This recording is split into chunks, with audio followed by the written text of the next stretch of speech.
Hi everyone, I hope you guys are doing amazing, enjoying the end of the summer. Can you believe it? We're moving into September. I was looking at the astrology for the month of September, and just September 10th, there are like four big things going on. So I'm going to just make this video about September 10th, and I'll discuss the other things going on in a separate video. But as far as the 10th goes, it's an incredibly active day astrologically. And what makes it so interesting is that all four of the transits that I'm going to be discussing with you seem to be telling a very similar story. Something is shifting, something is being revealed, or being asked to respond differently to something than we have in the past, right? Up to now. Now, Venus moves into Scorpio on the 10th. This is going to bring relationships, money, intimacy, trust, and self-worth, all those scorpionic things into much deeper territory. Uranus is also stationing retrograde in Gemini, conjuncting Sedna. So this can potentially bring some sudden realization, sudden information, or just a completely different perspective on something that you thought you understood. Now, at the same time, we do have a new moon in Virgo happening, right? We have a couple of things going on, right? And that's going to give us the opportunity to take what we're learning and actually make practical change with it. And Mercury moves into Libra on the same day. And of course, this is going to emphasize conversations because Libra is ruled by Venus, which is the baby benefic, which is very connected to all of our relationships. So with Mercury in Libra, we're talking about decisions and negotiations and agreements that now need to happen, right? The build-up's been coming. Now we need to have the conversation, right? Now, but what's especially significant is the number of retrograde planets that are involved. There's a strong connection whenever we have so many retrograde planets between the past and whatever's beginning now. So old wounds, old information, old relationship dynamics, or even situations that we thought we already dealt with. We're done, right? It's in our rearview mirror. They can come back into focus in this energy, but not so that we can repeat them. Thank goodness. We're finally going to be able to understand the things that are in our rearview mirror a lot differently. So September 10th feels like a crossroads between what we've been carrying and what we're ready to change. And as I always say, guys, look, the transits happen. They don't understand the man-made calendar. You're probably going to be feeling it a week or so before, if not like maybe even as early as next week. All which would be taking us toward the end of August, or even a little out to September. But it depends. Obviously it's going to depend on your rising sign as well, because these four transits are going to be activating very different areas of your life. So let's go through all 12 rising signs, starting with our Aries friends, to see exactly where this energy is showing up for you. Before we move on, welcome if you are new here. My name is Jackie. I'm a Western evolutionary astrologer, and that's what we do on this channel. So just keep that in mind. If you are used to Vedic or you used to sidereal, your chart would look a little different. Your placements would look a little different than what we're discussing here. Just keep that in mind. If you want to work with me privately, all the details and the link to my booking site is in the description box below. But let's get going with our Aries friends. I'm not even going to pause the video. I'm going to just go right into Aries rising. So again, we're talking about September 10th. And I want to just say I redid this day a couple of times because I felt I could have gone on and on and on and talking about it. But let's just get to the juice and the nuts and bolts of everything. September 10th, Aries, for you guys is going to bring a very clear message. Something that you're beginning to understand differently is likely going to require you to change how you're handling money, relationships, family, work, and your everyday responsibilities. And it sounds like a lot, but if you just pull back and you look at those things, they're all very, very connected. So I want to start by discussing Venus and Scorpio in your eighth house.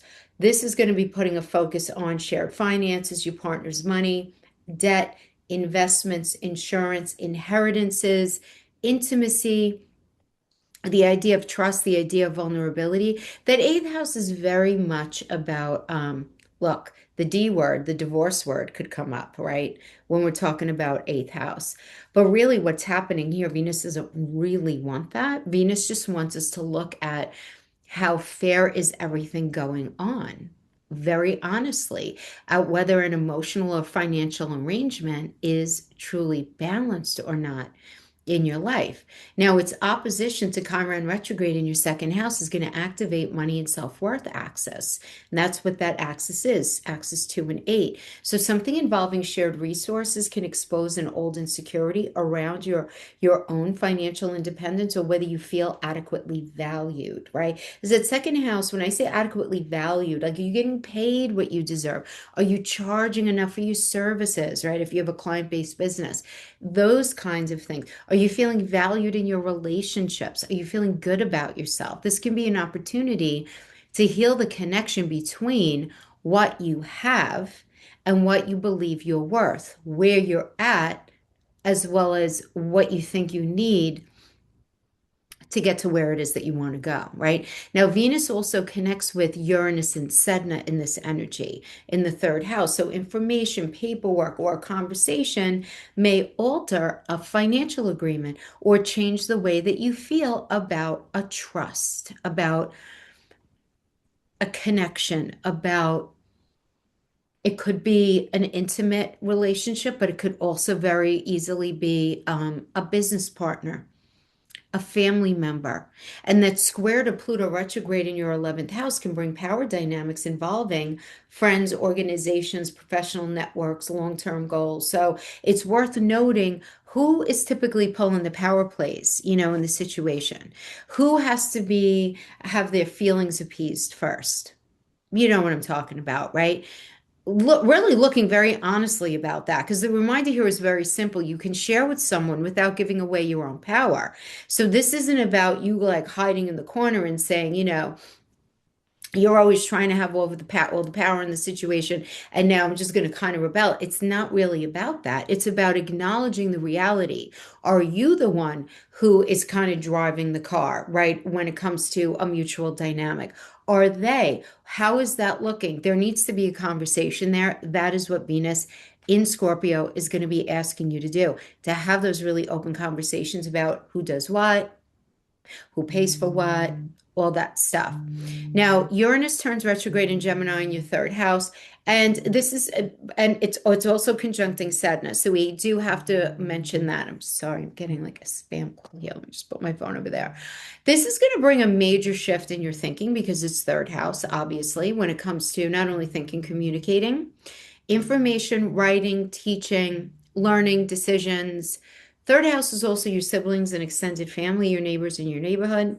So you may revisit an old conversation, really with anybody, right? Or suddenly understand something from the past very, very differently, especially if it has to do with something from your past, like past, right? Like your earlier environment or something that happened with a sibling or because a lot of I just want to give it like, I want to just make a blanket statement at this point. A lot of what's coming up for conversation, if there is a hurt feeling or if there is any of that, it's likely not happening it's not occurring from today. It's an old wound being poked at by a current circumstance or a current situation, but the wound itself is not new, especially dealing with that Chiron and Taurus. We're going to talk about that in a minute, but we have to talk about the fact that we have the sextile to Neptune retrograde in your first house from these energies that we're talking about. So you're learning also to change the way that you understand yourself right now, Aries.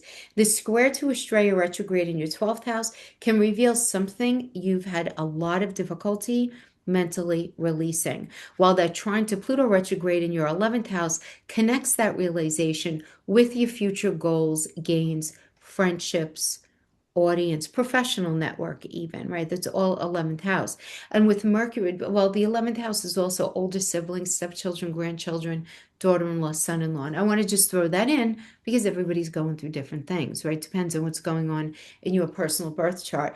And with Mercury in your seventh house, right? Because Mercury's moving into Libra that day as well. It's very connected to this Uranian energy. One important conversation with another person could change your perspective considerably. Considerably. Could have to do with relationship, could also have to do with work. Now, we do have the new moon in your sixth house of work, of your daily work environment, of health, routines, responsibilities, your everyday life. So this is a very practical reset, this new moon. You might begin a new job or a project, or just simply reorganize your schedule or change a health habit, or recognize that your current routine is simply not sustainable anymore for you and you have to make some changes. Now, there is this sextile to Mars, Cronus, and Hades in the fourth house, and that connects these changes with home and family, which is that fourth house, also your emotional security. So, a family member may need attention, or something in the home may need to be handled, whether it's fixed, whether it's changed, whether it's handled, or an old family dynamic might be affecting your daily life more than you realize. Now, Mars says take action, go for it, but Chronos says be responsible, and Hades says deal and look at what's been neglected. What haven't you wanted to look at in that home energy? These three together are going to have you, it's very difficult for you to look away. Now, this could be just a work home adjustment, meaning changing your schedule, working differently, or just creating better boundaries so that your everyday life actually supports you better than it has been. Now, I mentioned a moment ago Mercury moving into Libra. That is happening in your seventh house. And this is going to bring, of course, important conversations with a spouse, with a partner, with a boss or bosses, a client, a collaborator, a doctor, a business associate. So, agreements, contracts, negotiations, and relationship decisions are more important in this energy when Mercury's in there.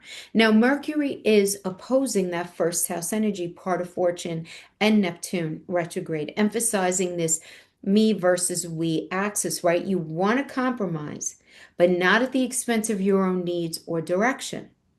There's going to have to be some balancing there. Remember, the glyph of the seventh house is the scales.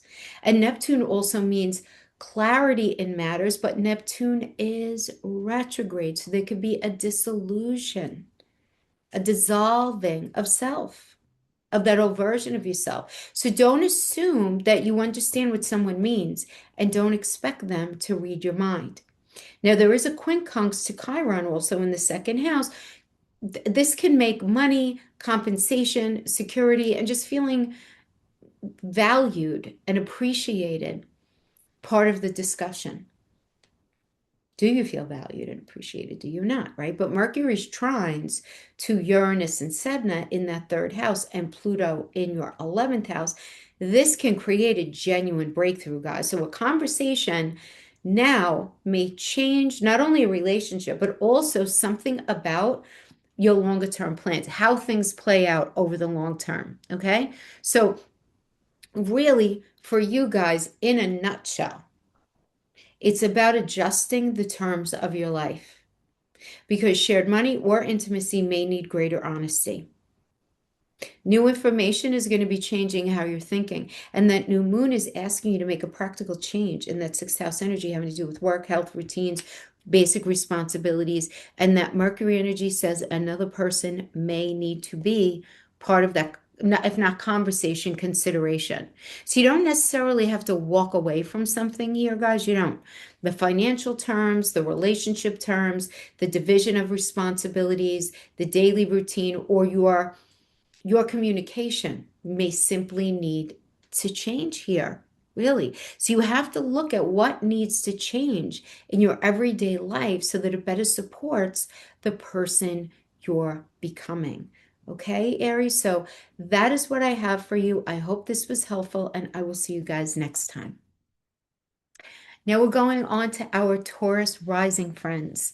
Taurus rising September 10th brings a strong focus on relationships, money and self-worth, creativity, work, career direction as well.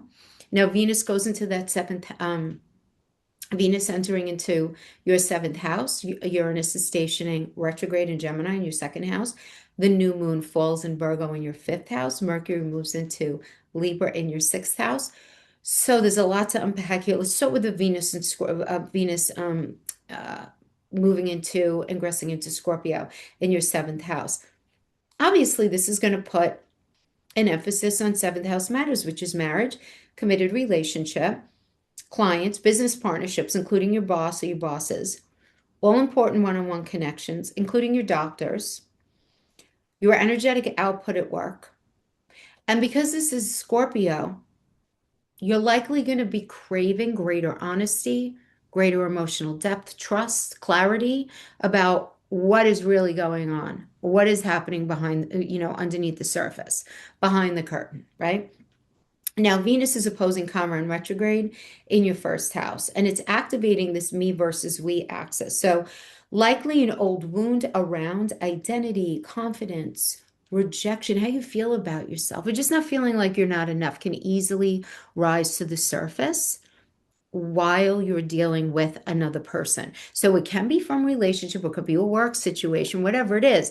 The important question here becomes whether you're changing yourself too much to keep that thing going, that relationship going, that job going, that whatever that connection is, or whether you feel genuinely accepted for who you are right now. Not who you might be, not who you were, but who you are right now.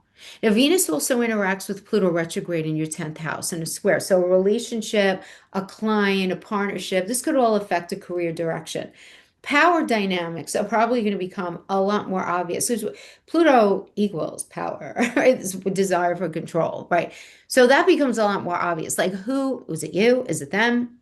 Maybe it's a little bit of both of you playing a tug of war, but it does seem like, there, because it's coming from that seventh house as well. If one person's ambitions have been determining the course of the relationship, it's going to become super obvious, and you're not going to be able to not see it. And with Uranus and Saturn retrograde in your second house, money enters the equation. So income changes, financial discussions, or changing within yourself, your sense of self-worth can easily alter what you're willing to accept and not accept from another person. Sometimes when you value changes, you have to value them. But very often when we value these changes that we're going through, our relationships have to change with it, right? It makes sense because we're not the same version of ourselves. So then you start hearing, oh, you're different. What do you do? You're being difficult. Or you're being, fill in the blank, whatever it is. No, you're changing. And your relationships have to change with that. Now, we also have Uranus turning retrograde in Gemini in your second house. Not happening alone, but let's talk about, right? It's conjuncting Sedna in that house of income and resources and talents and self-worth and financial stability and security. So you're likely going to start rethinking how you make money or realize that you need greater financial independence. So you might come up with a new income stream, a new way of making money connected with something Geminian. So communication, teaching, media, technology, any kind of online work can become very important here. But Sedna says that there must be an older thing underneath it. And when it's in the second house, the thing is probably an older financial disappointment underneath this situation that's motivating you. Maybe it's being unpaid or it's losing money. Maybe you lost money in the past through a crooked relationship or whatever it is. Trusting someone financially that ended up going south for you, or just carrying, is called like the scarcity sensibility, these scarcity fears from the past, where like maybe you didn't have a lot of money when you were a kid, or you went through, maybe you had money when you were a kid, but you went through a period in your adulthood where you really didn't have a lot of money, and that's really scary. And so it can create what's known as a scarcity mindset. That can create a scar. That's the thing. It creates a scar because it's so fear-based, and that scar can be poked at in a fear-based way, whether it's true or not. And that is so important to note because I have a lot of clients who objectively, they have far more money than they would ever need. They are not cheap, they're afraid. Because it's like as soon as it comes in, it could leave. Because that's their scarcity mindset. It's based in fear. It's not based on gluttony or selfishness or anything like that. Okay. So that's the kind of energy. So, maybe you're having money issues, maybe you're not. It doesn't really matter. That scarcity mindset of having to do with money, but it could also be your sense of self and self-esteem, not feeling like you're enough, whatever it is, right? Uranus can help you realize, though, that your previous financial story doesn't have to become your future, and that whatever happened to ding your sense of self and security also does not have to define where it is that you're going. Now, we also have this sextile to Neptune retrograde in your 12th house. And this can expose a lot of subconscious fears around money, failure, dependency, and success. So you might start to recognize ways and areas where you've undervalued your work, or you've stayed in situations way past the expiration date because you were just too afraid to take the chance, fearing that nothing better would appear. So, rather than, better to stay safe, right? In that mindset. Now, that energy is also squaring Estrella too in your 11th house, which can really make you reconsider some friendships and organizations or long-term goals that just aren't giving enough back to you. It's like you're giving and it's not giving enough back. So you might even be just looking at like your next 10 to 15-year goal, or you're looking at something that you're investing in for your retirement. Or you're looking at your friend group, you're looking at your business networks, you're looking at your daughter-in-law, your son-in-law, your stepchildren, your grandchildren. You're like, I'm giving, giving, giving, and I'm not getting a lot back. You might even be looking at an older sibling. All of those energies are in that 11th house, right? That is something that you need to understand. At the same time, there is that trine to Pluto in your 10th that's connecting money directly with your career transformation. So a career change could change. Now, it doesn't have to be career, it could also be long-term goals. So there's some sort of change there in your 10th house. Could change your plans for where you're going, could change your income, or could bring about, if not a new path for you, a new way of earning money, right? A new way of earning that could send your professional life in a completely different direction than you've been going. But the bottom line here is for any of that happens, you have to get straight with understanding what you're worth and how can you build a career that reflects that. And that's really not even the billion-dollar question. It's not. That will the answer to, how you build a career that reflects that is going to organically develop out of you establishing what your sense of worth is, what matters to you, and what you like. Also, in that Taurian energy as well, very connected to your skill set. So recognizing, do you need to maybe acquire some new skills? Appreciating the skills that you have differently. And then we have the new moon also on the 10th. This is happening in your 5th house of children and creativity and romance and entrepreneurship and hobbies and pleasure and self-expression and taking a chance and going on vacation and gambling. That's 5th house, okay? So something new can begin here, a creative project, a new relationship, a business idea, something developing involving children, really great energy to try to get pregnant. Great energy to connect with your children. Virgo gives this new moon structure, right? And kids love structure. I'm not talking about, you can be very structured if you're trying to conceive, but it's even really good for your kids in that way. So instead of only dreaming about something, because the 5th house is very like, oh, I really want to do that. That'll make me happy. And I want to open that business, or I'm dreaming about that relationship or whatever. Instead of dreaming about it, right?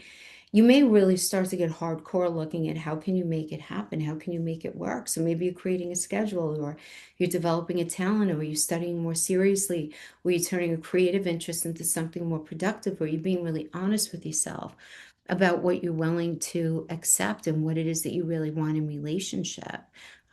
Opening yourself up to the idea of children, allowing yourself to be vulnerable to the idea of creation, right?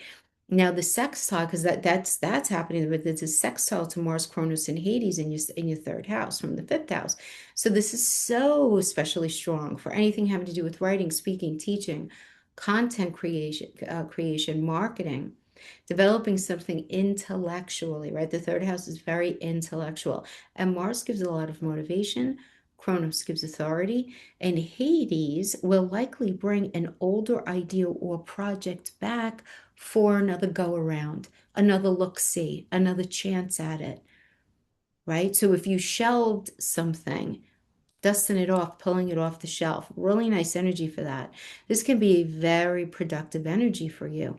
Create something, say something, teach something, share something. All of that is third house.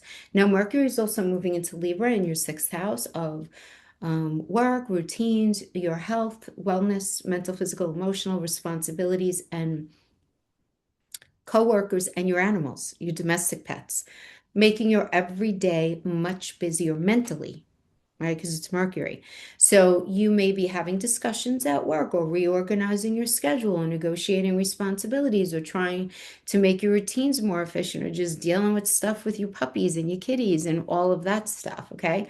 But Libra is asking whether your daily life, in the midst of all of that, Libra wants to know, is your daily life truly balanced? Are you working too much?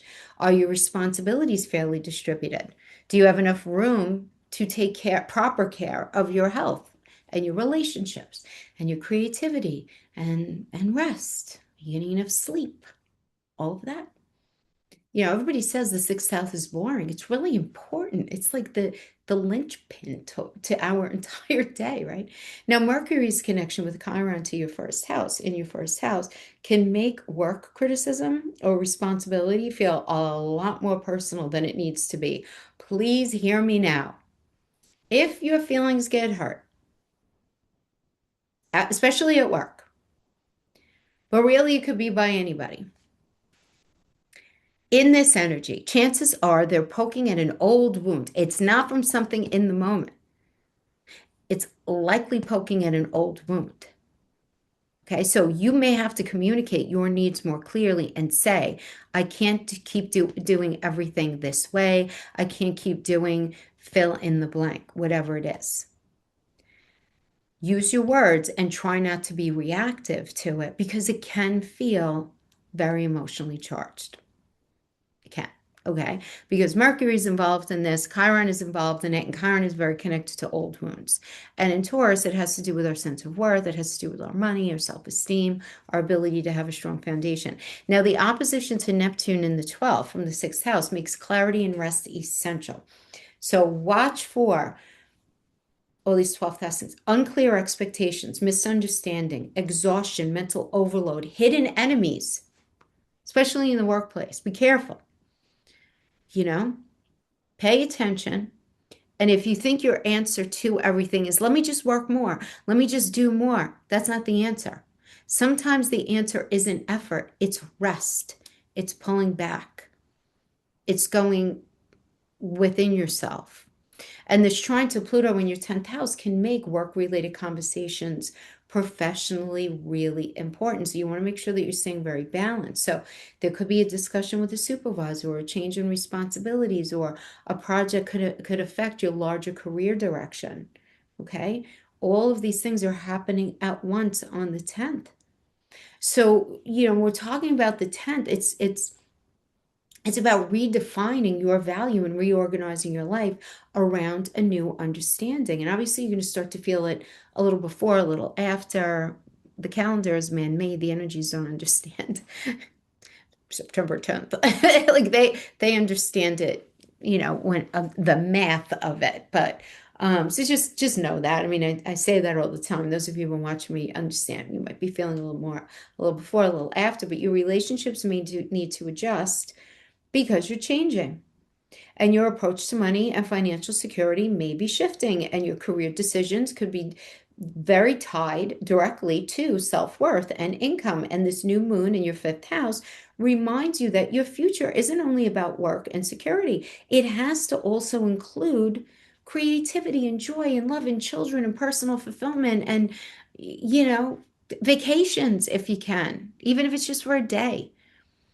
Taking a chance on things. You may realize that your daily life has to change because your values are changing. So if you truly believed, you really have to think about this, that your time and your talents and your work and your love were valuable, that really valuable, what would you begin doing differently?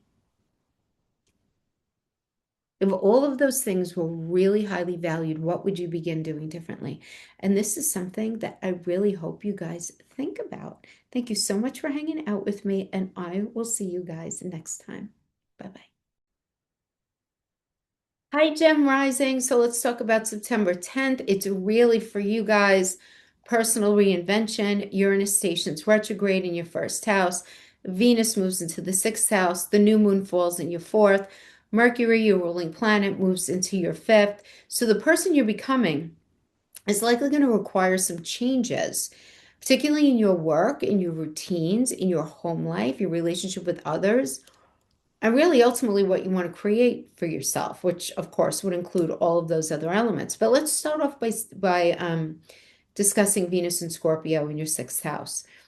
So obviously, this is going to put a lot of attention on your work, on your coworkers, on your routines, your health, mental, physical, and emotional health, your habits, um, your everyday responsibilities, including your pets.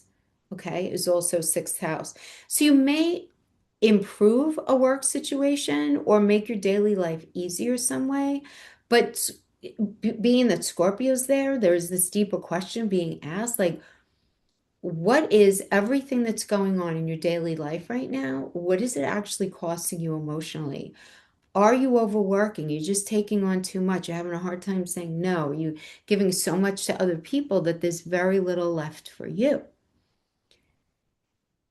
You really have to look at this energy because this Venus in that space, in that sixth house, is opposing Chiron retrograde in your 12th house Taurus, which connects your daily life with something a lot more private, an old emotional wound. Some of you are going to be dealing with anxiety, exhaustion, or some sort of subconscious pattern that might be influencing the way that you work and care for yourself. For some of you, might even be dealing with some kind of addiction.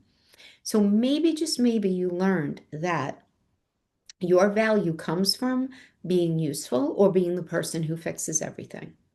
And now you're likely going to be realizing where service has become self-sacrifice for you. And that's not okay.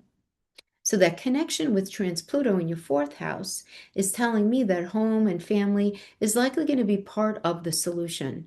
Or it may reveal where perfectionism and over-responsibility began for you in the first place, meaning like with your first family or in some sort of home environment situation. And Venus adjusting to Uranus and Sedna in your first house is telling me that your routines need to catch up with the person you're becoming. There's almost like this, the game with the little horses that you play at the fair, and the little one horse is going, you know, the horses in your game, they really want to catch up.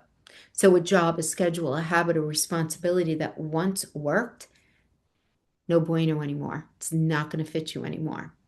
You're going to realize you have to make some tweaks. And with Estrella in your 10th house and Pluto in your ninth, you're also questioning whether your everyday work supports the larger future that you want. So you may want more from your career, from your education, teaching, publishing, travel, more having to do with your politics, a legal situation, your faith, or just simply from life itself. And the question there becomes, how can your everyday life begin supporting that larger vision that even if it's not completely clear to you, that's okay. You're certainly getting very heavy whispers of it or regarding it. How can you live in a way that supports that? Now, Uranus is turning retrograde in Gemini in your first house, and this is going to be the most important transit for you guys because it's stationing retrograde conjunct Sedna in your house of identity, body, appearance, independence. It's just the path that you're on, right? The way that you approach life. So this could be a major period of personal reinvention for you, where things you've tolerated for years may suddenly feel intolerable. Now, I'm a Gemini sun. And I am resonating with this. Even though I'm not a Gem rising, my sun is in the sixth house. So wherever our Gemini energy is, we're going to be feeling it. And I can tell you, my everyday, my tolerance, maybe I'm oversharing here, but my tolerance, like, like it, I can't even fit a thimble. Like, no. Like, and I'm not even being, I know I'm being super fair. It's my own fault because I let stuff build up. I take responsibility for it. I absolutely do. But I can't, things that I find intolerable, anything that's like, disrespectful in my world, that I view, I know that's subjective, but any kind of disrespect, these just blanket expectations with no regard to me or my life or anything like that, much less willing to conform these days. I'm not saying no to everything, and I'm being quite agreeable, I think, just being fair, right? I am a Gemini sun in the sixth house, very connected to my sixth house, very connected to my work, what I said. Okay. But you guys, you have it in the wild card house. So you could be feeling that very globally, right, across your chart. And because Uranus is turning retrograde, a lot of this is happening internally. And so you're going to be realizing, I'm not who I used to be. And there's an empowerment to it. It's a revolt, right? Because it's Uranus. There's a revolution going on.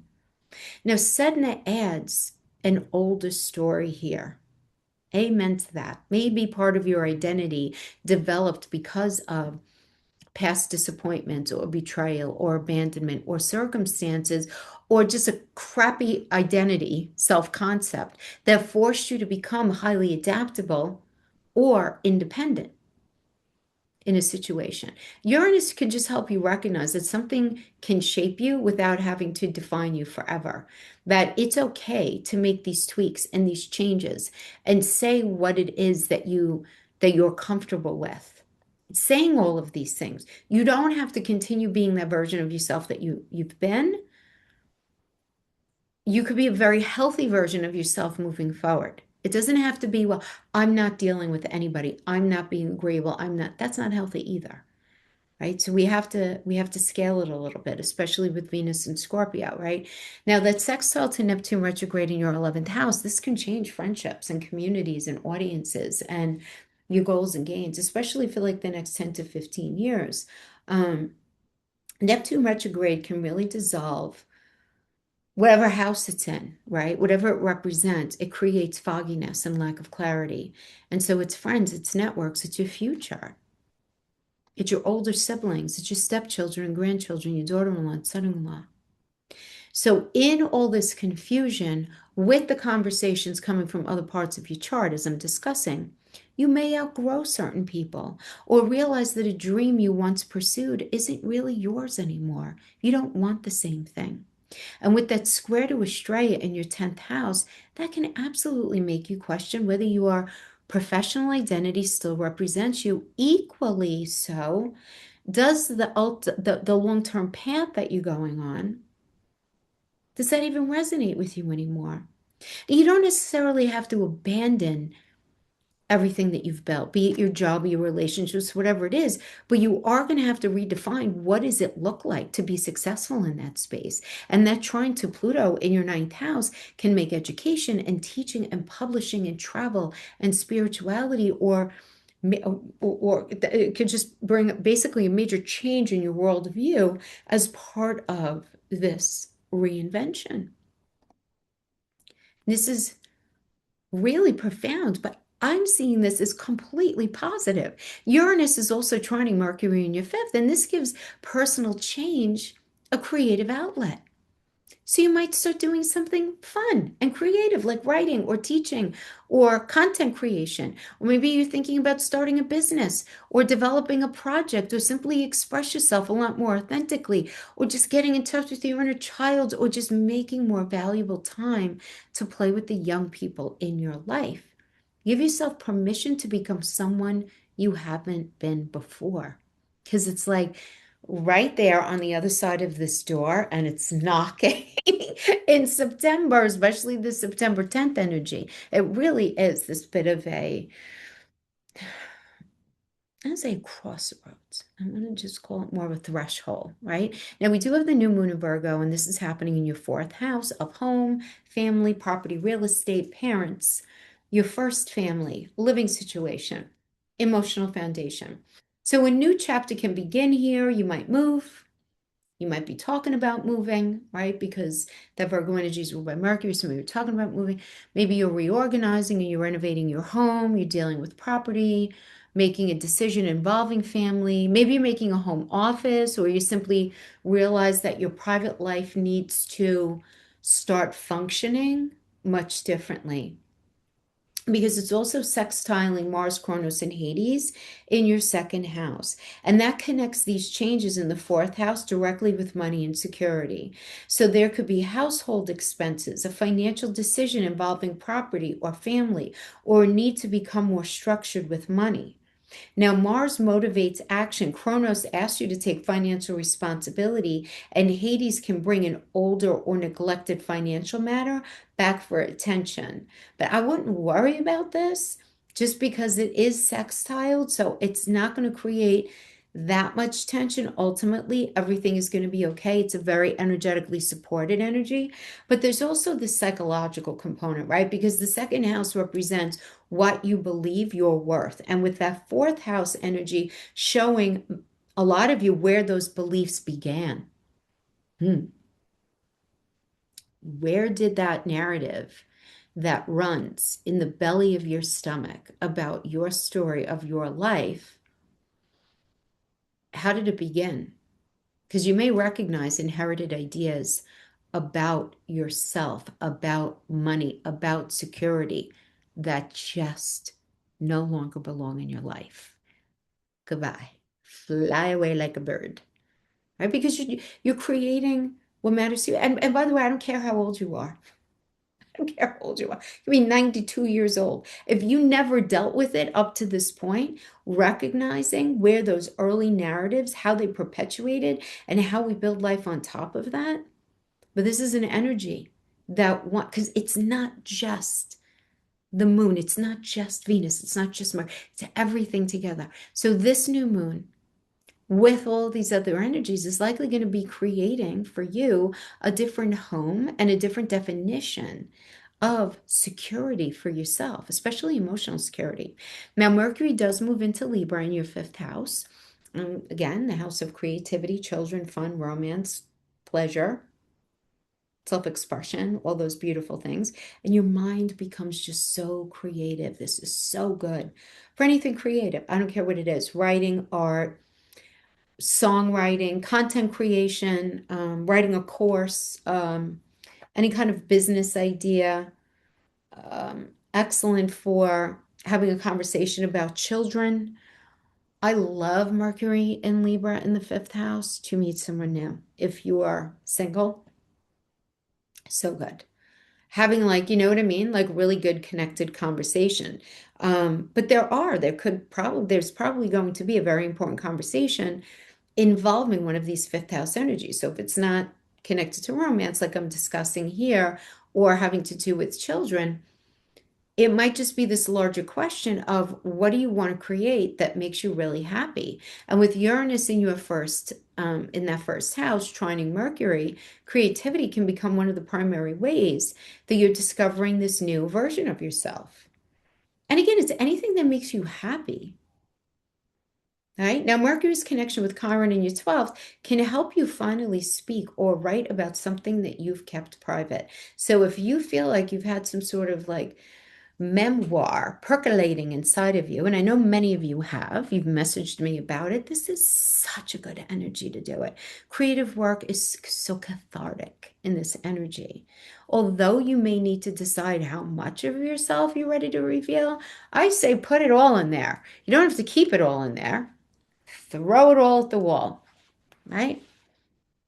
See what falls off, see what you later feel like, no, no, no, I don't want to include that. Now, that energy is its opposition to Neptune in the 11th, and this can create some tension between your authentic creative voice and what you think other people expect from you, be it an audience, friends, groups, whatever. So you want to be careful not to create anything in this energy solely for approval. Oh my gosh, there are like 6 or 7 of you that I worked with this week. You guys know who you are. And I was saying the same thing to you. Like this Mercury trying to Pluto in your ninth house can give so much, such greater depth and influence to something that you teach, you write, you publish, you study, you share. Who cares if other people have a problem with it? It's not about that. This is about getting you out there, what your thoughts are, your feelings are. So, this is a time that is fundamentally about recognizing how much, first of all, you've changed and allowing your external life to begin reflecting it. And Venus is asking whether your work and your routine support who you are now. And with that Uranus desiring change in the first, your identity is changing. And that new moon is saying, hey, look, your home, your emotional foundation, they need to change with you. And with that Mercury in the fifth is reminding you that it's not only about leaving behind what no longer fits, but you have to balance that out with discovering what it is that you want to create next. And you're not required to stay that same person you became during an earlier chapter of your life simply because that version of you once helped you survive. You, you are pulling yourself out of that survival mindset. So rather than asking yourself, how do you get everything back to normal? You don't want everything back to normal. What if you're supposed to go back to who you were once upon a time, really, that you never fully allowed yourself to grow into? And that's kind of more, I feel like, is where it's going to be at for a lot of you. So that is what I have for you guys for September 10th. I'm going to be doing a follow-up video on the rest of the month. Okay. I hope this was helpful in some way. Thank you so much for hanging out with me, and I'll see you guys next time. Bye-bye. Hi, Cancer. So let's talk about September 10th. This brings such a strong theme of bringing something that's been happening very privately into your conscious awareness, and then it's going to be like a domino effect. You're going to start making different choices because of it. That Uranus is stationing retrograde in your 12th house, and Venus is going into your 5th house. The new moon in Virgo is falling in your third. Mercury is moving into Libra in your 4th house. So something that you realize internally may change what you say, what you create, and what you need from your personal life. Let's start by talking about Venus going into Scorpio in your 5th house. The 5th house is the house of creativity and children and romance and entrepreneurship and pleasure, self-expression, just your joy and happiness, like all things we do for fun, vacations, gambling in a balanced way. All of those things. This can certainly reconnect you with something or someone that makes you feel really good, really alive. So you may become a lot more invested in a creative project or something involving a child or a romantic situation or a business idea. Scorpio wants depth.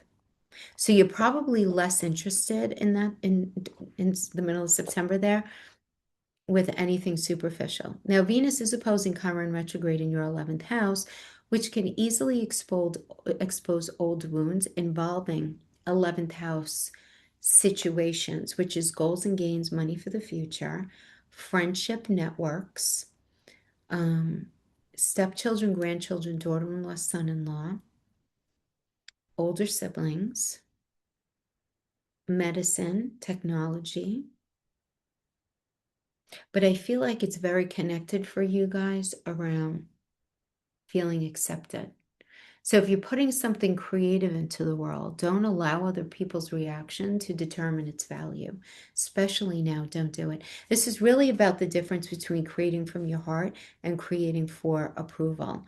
And the supportive connection with Trans Pluto in your third house is wonderful for writing and teaching and speaking, and maybe some of you are into content creation or finally sharing something that you've been endlessly perfecting. Now, at the same time, Venus is adjusting to Uranus and Saturn in your 12th house, which can reveal why you've been holding yourself back. It could be an old fear of rejection, betrayal, vulnerability, or simply being seen. This may suddenly make a lot more sense to you. A lot of you are going to be feeling that. It's like, oh, I'm holding myself back because of that thing. that's festering in my 12th house, that thing that's not healed. But it's from the past. It's not like right now. And with that Pluto in your eighth house, trust, intimacy, shared money, emotional dependence, or vulnerability can easily be part of the story. So the larger question becomes, what do you love enough to invest yourself in again without allowing that old wound to dictate to you what should happen next?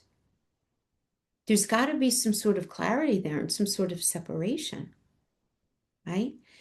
Because a lot of you are functioning in the today based on what happened not only yesterday, but years ago.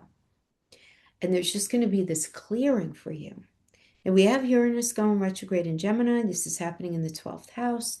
And it's also conjuncting Sedna. Quiet, this is a quiet energy for you externally, but very profound internally. There's something buried in that 12th house, and your subconscious can suddenly become very clear. A memory, a fear, a psychological pattern, a piece of information, or just an understanding of something from your past. And Sedna can bring up these old disappointments, these old betrayals, all of these things that maybe together compromised your ability to just trust people and just be okay with situations, right? Straight out of the gate. But the breakthrough isn't necessarily discovering or remembering what happened because of those emotions. You might even know that already. It's an understanding why that experience is still influencing your decisions today. And it's in the 12th house, so it can influence anything from work to relationships to friendships.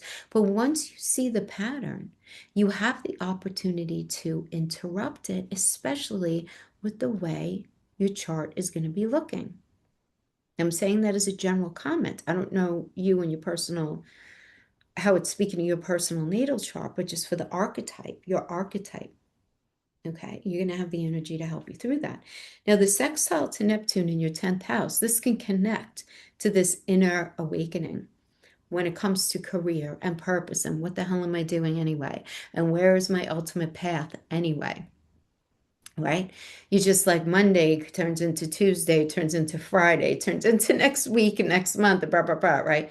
And now in this energy, it's going to be like, all right, seriously, like, what am I doing, right? So you might realize that, an old, whatever, maybe professional dream, could be professional career, or just this general idea of where you saw your life going, it no longer fits. Or you just rediscover a calling that you've pushed aside and you're like, that's what I really want to do.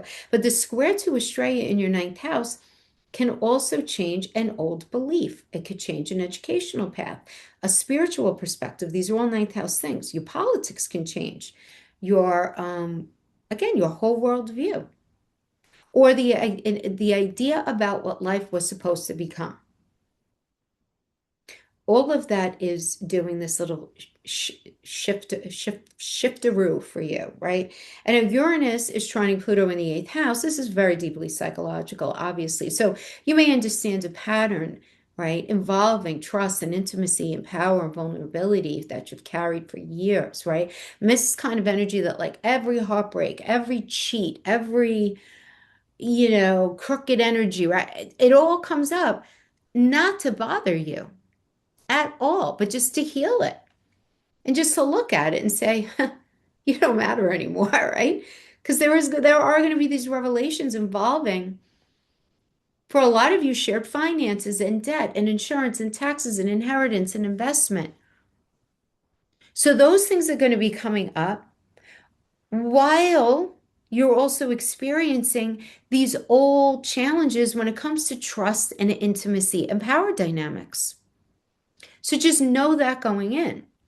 Now, there's going to be a trine to Mercury in the fourth, and this is going to be able to give you the words for something involving particularly family or your past that you couldn't quite articulate before.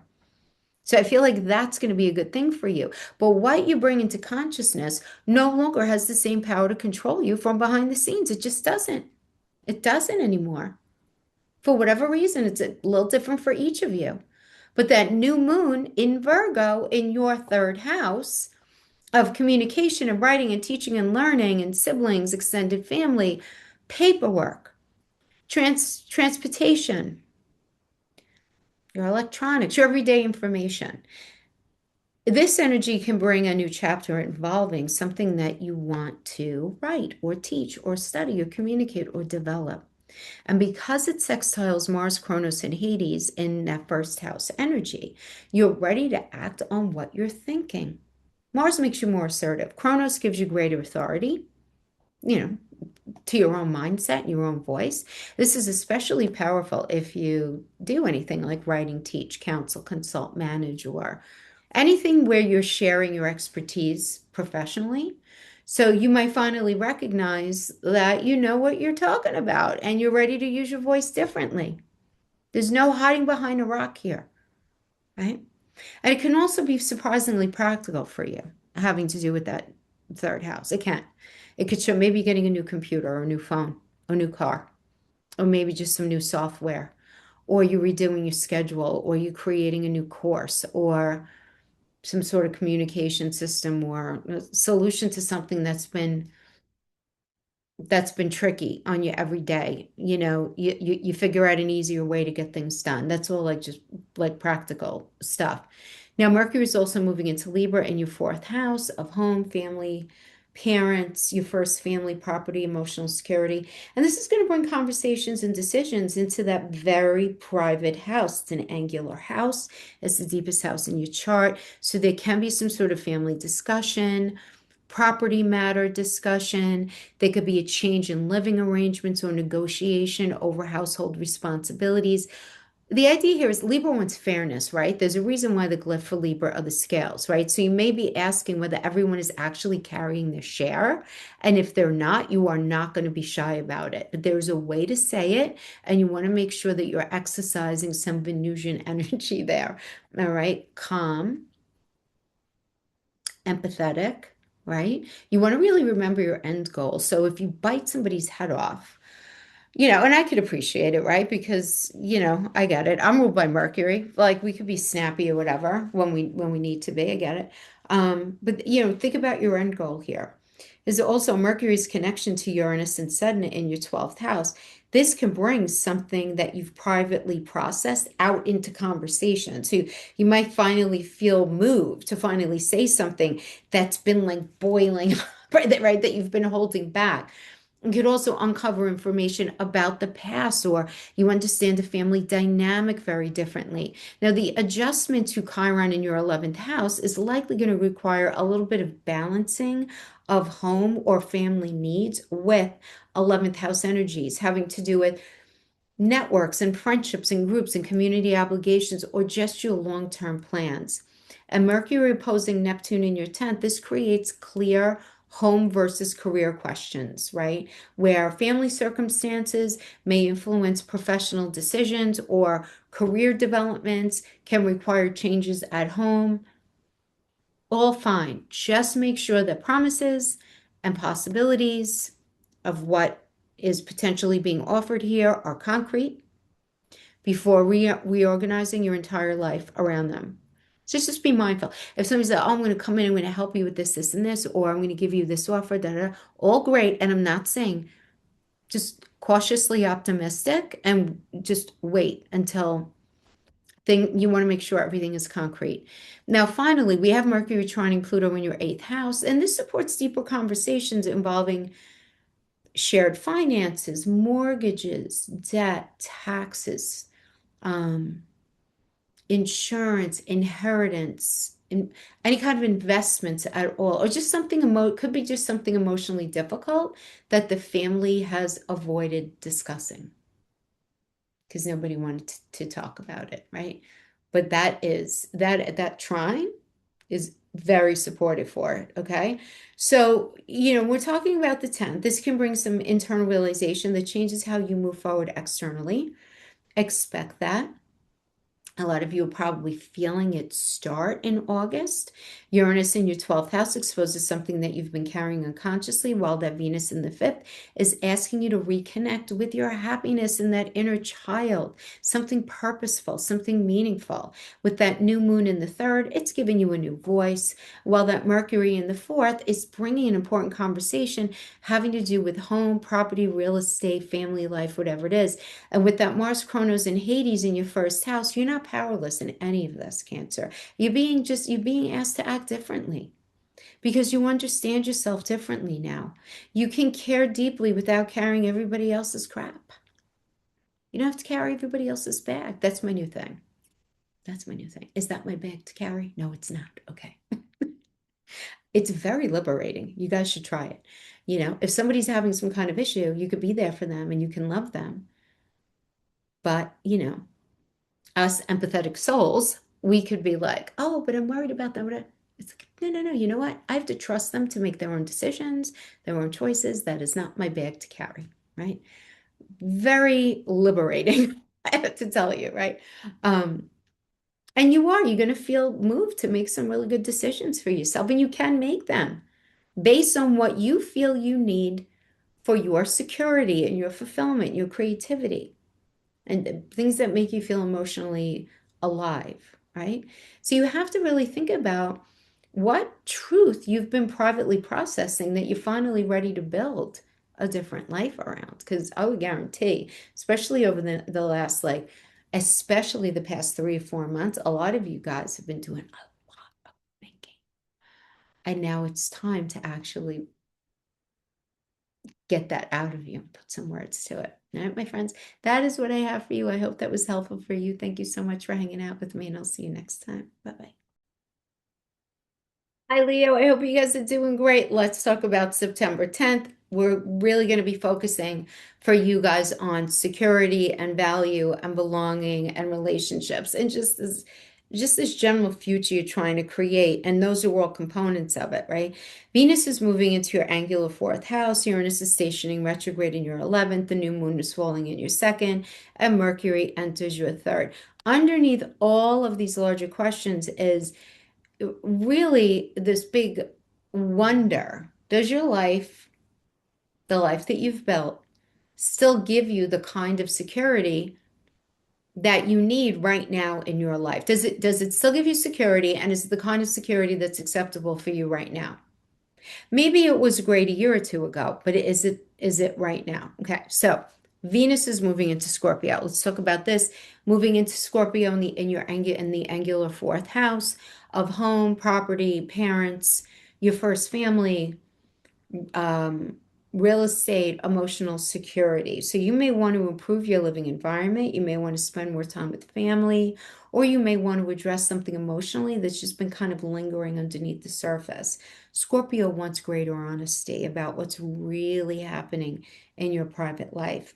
Now that's opposing in that 10th house. It's got a 10th house opposition of Chiron retrograde in Taurus there, and that's creating a home versus career issue for you. So family responsibilities may affect professional decisions, or you might even recognize that you've been pursuing and going after these things partly because of some sort of old wound around recognition or proving your worth, right? Venus reminds you that your professional success and your emotional security aren't necessarily the same thing.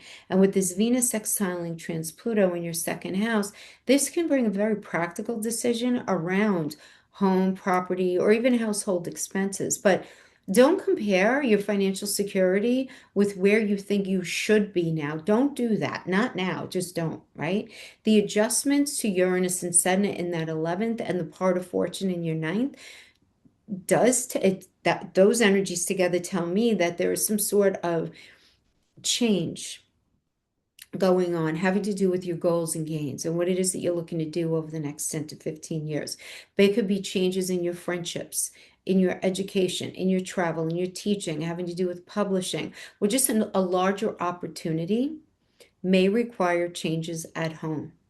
So Don't throw any value judgments on anything, right? This is such a wait and see kind of energy. And with Venus squaring Pluto in your seventh house, this indicates that there's a partner or at least an important relationship can be part of those decisions. I mean, maybe it's a boss or bosses, or maybe it's a client offering you something, or it's your energetic output, or maybe it's got nothing to do with those because the seventh house is also your doctor, it's your significant other, your closest relationship. But because Pluto's involved, questions around control and compromise and whose needs are determining the direction of everything that's in play in your private life, this could become super important for you right now, you know? So, and underneath all of that, while you're trying to navigate that, you're really thinking about who and what genuinely feels like home to you right now, you know, because it's such an emotional thing. It doesn't have to be your physical home, you know, but who and what feels that way for you. Now, Uranus turns retrograde in Gemini in your 11th house, and it's conjuncting Sedna as well in that 11th house, again, of friendships, groups, networks, um, older siblings, stepchildren, grandchildren, daughter-in-law, son-in-law, has to do with the future, has to do with technology, has to do with advances in science. Anything's out of the box that's very new, very different. So your social world, your entire vision for the future is going to start changing now. It is. And Sedna can bring back an older disappointment involving friendship or rejection in general, or betrayal or exclusion, or some sort, could even bring back a professional community, believe it or not. That's all under the same umbrella. But Uranus is asking you not to keep defining your future according to what happened there. You may realize that you've simply outgrown certain people, certain networks, certain friends, maybe even certain goals. And with the sextile to Neptune in your ninth house, this can bring new people in or communities that expand your worldview through ninth house things, such as education or travel or spirituality or teaching or politics or publishing or international connections. And it is sitting in a square to Astraea in your eighth house, however, which may require you to release. Many of you may need to release an emotional or financial entanglement rather than waiting indefinitely for someone else to make something right. You know what I'm saying? Because that's what happens with Australia. I'm not letting this go. I am not, leaving this relationship. I'm not letting go of that fill in the blank thing until they see that I'm right, until they see that I was mistreated, until they, blah, blah, blah, whatever. It's in this square to that energy, which is Australia, in the eighth house of power and control. So, in order to move forward, you may need to just release something, this entanglement, rather than waiting forever and a day for them to have this epiphany. Maybe they will someday, maybe they won't. But this in the energy that I'm getting here, and again, this is a general reading, but the energy that I'm getting here is more about letting yourself off the hook and just allowing yourself to move forward.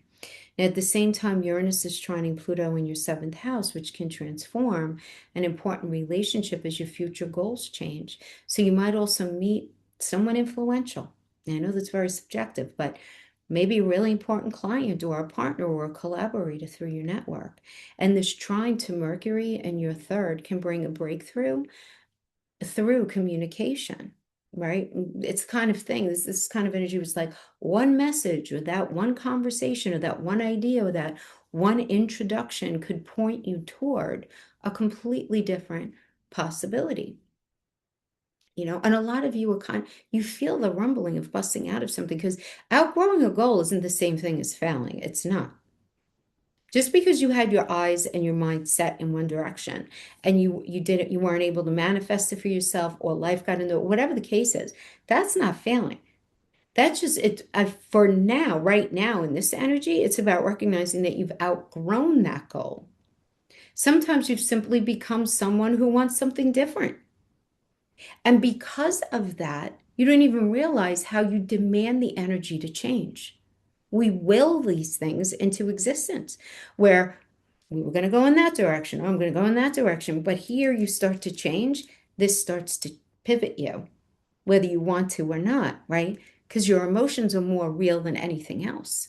Now, we also have this new moon in Virgo, and this is happening in your second house of money, money you make from the work that you do, right? The general income, your talents, your possessions, your values, your self-worth, the whole idea of stability.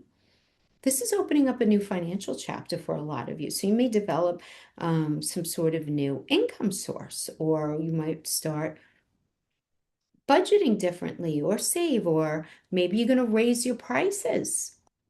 If you're in any kind of service business, raising your prices up and they'll be well received. Apply for better paying work, monetize a skill, or just become a lot more conscious of where your money's going, right? Which is all great. And that's all very external. But the deeper question here is really looking at if you're treating your time and your talents as though they are as valuable as they are. Like, are you recognizing your value? Right? No crumbing. You know what I mean? No underselling yourself.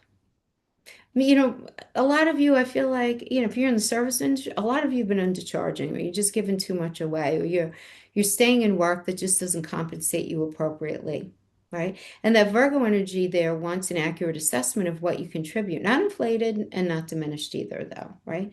What's fair, right? And that sextile to Mars, Kronos, and Hades in the 12th house tells me that some of this is likely going to be developing very privately. So you could be working on something behind the scenes or dealing with an institution or uncovering hidden expenses. You don't remember institution. Institutions in the 12th house would be prison, drug rehabs, hospitals. 12th house is the house of the nurse, any kind of big institution where they're helping people. So you might be dealing with that. You might be uncovering hidden expenses or just recognizing old fears around money that are still influencing your decisions now, right? Where you might realize, oh, I have such anxiety about spending money. Where does this come from? And you're probably going to track it to earlier in your life, you know? And this new moon doesn't necessarily show the finished result yet. It's not. This is just the seed. So let's just be clear on that, right? Um, just you're going to start taking everything more seriously now, right? Your financial future, your value, and all that good stuff. Now, Mercury is also moving into Libra on the 10th in your third house of, communication. So there's going to be an emphasis on that communication, writing, teaching, learning, paperwork, siblings, extended family, your neighbors, your neighborhood, everyday discussions, transportation. You may be writing more or teaching or negotiating or taking a course or making a lot of calls or just handling very important conversations. Any of those things, all of those things. Now, Mercury's connection with the vertex in your fifth house can make a conversation involving creativity, children, romance, or some kind of entrepreneurial activity, particularly meaningful. And the trine to Uranus and Sedna in your 11th ties your voice directly to your future. So something you say, something you write, teach, or share may reach some sort of new group, new audience, right? New sector of people, or lead to an opportunity through your network, right? So maybe you're involved in something and then you kind of use that network to kind of like grow yourself right in that direction. But I really like it for you. I think it's very positive. Now, the opposition to the part of Fortune and Neptune in your ninth house is asking you to balance the details, the minutia with the larger picture, right? You want to think about the larger picture and what you want the end result to be and work a bit recursively. So really looking at like your education, if it's relevant, publishing, if it's relevant, travel, legal matters, spiritual information, anything like that may require a little bit of clarity. You want to verify, you don't want to assume anything, especially if you're doing anything with a lawyer, anything with paperwork, anything having to do with negotiation. Because remember, ninth house, third house is the axis of negotiation. Um, it's the writing component of paperwork. It's foreign land, foreign travel, law, legalities, governance, politics, higher education, higher mindedness, philosophy, all those things. Okay. But okay, so just get the clarity. Don't assume anything, right? But also don't research something forever in a day either. Eventually you're gonna have to make a decision. So you really want to be mindful if you kind of cross the threshold into analysis paralysis when it comes to something. And we're talking about that ninth house. Maybe you're looking to launch something and get something out there to the world, or do something with somebody from a foreign land or some sort of foreign entity. Do your homework, but there's got to come a point where you pull the trigger, right? Now, Mercury's adjustment to Chiron in your 10th can make professional feedback or communication touch a very old sensitivity wound around recognition. So you really have to look at yourself honestly and say, all right, what did that person actually say? Why did it feel that way? And what did it activate? I mean, this is like the absolute definition of emotional intelligence, being able to recognize that in yourself. But I'm saying this to all the signs. If anybody says anything to you, especially during the month of September, right? I'm going to say August and September, right? We're still in August. And it makes you feel a certain way. It's not because of what's happening right now. It's because it's touching an old wound, and that has to be labeled. That doesn't make, if the person said something messed up, and they said it in the moment, that does not take them off the hook, but it's really more about understanding your own processes. So if you feel a certain way, think about what was said and say, okay, did I take it the way it was intended, or am I feeling very sensitive because it touched an old wound? That makes me feel unwanted, disrespected, accused, invisible, whatever it is. And now that trine to Pluto in your seventh house does support an important and potentially very honest conversation with a spouse or a partner or a client or an advisor or a business associate. Something may finally be said that changes the relationship for the better. So for you guys, this little time period here is really about becoming much clearer about what is generally worth keeping and what you need to let go of so that you can make space for what's next. Venus in your fourth is asking whether your private life actually feels secure. Uranus in that 11th may change your friendships and your networks and your audiences and what it is that you see for yourself over the next 10 to 15 years.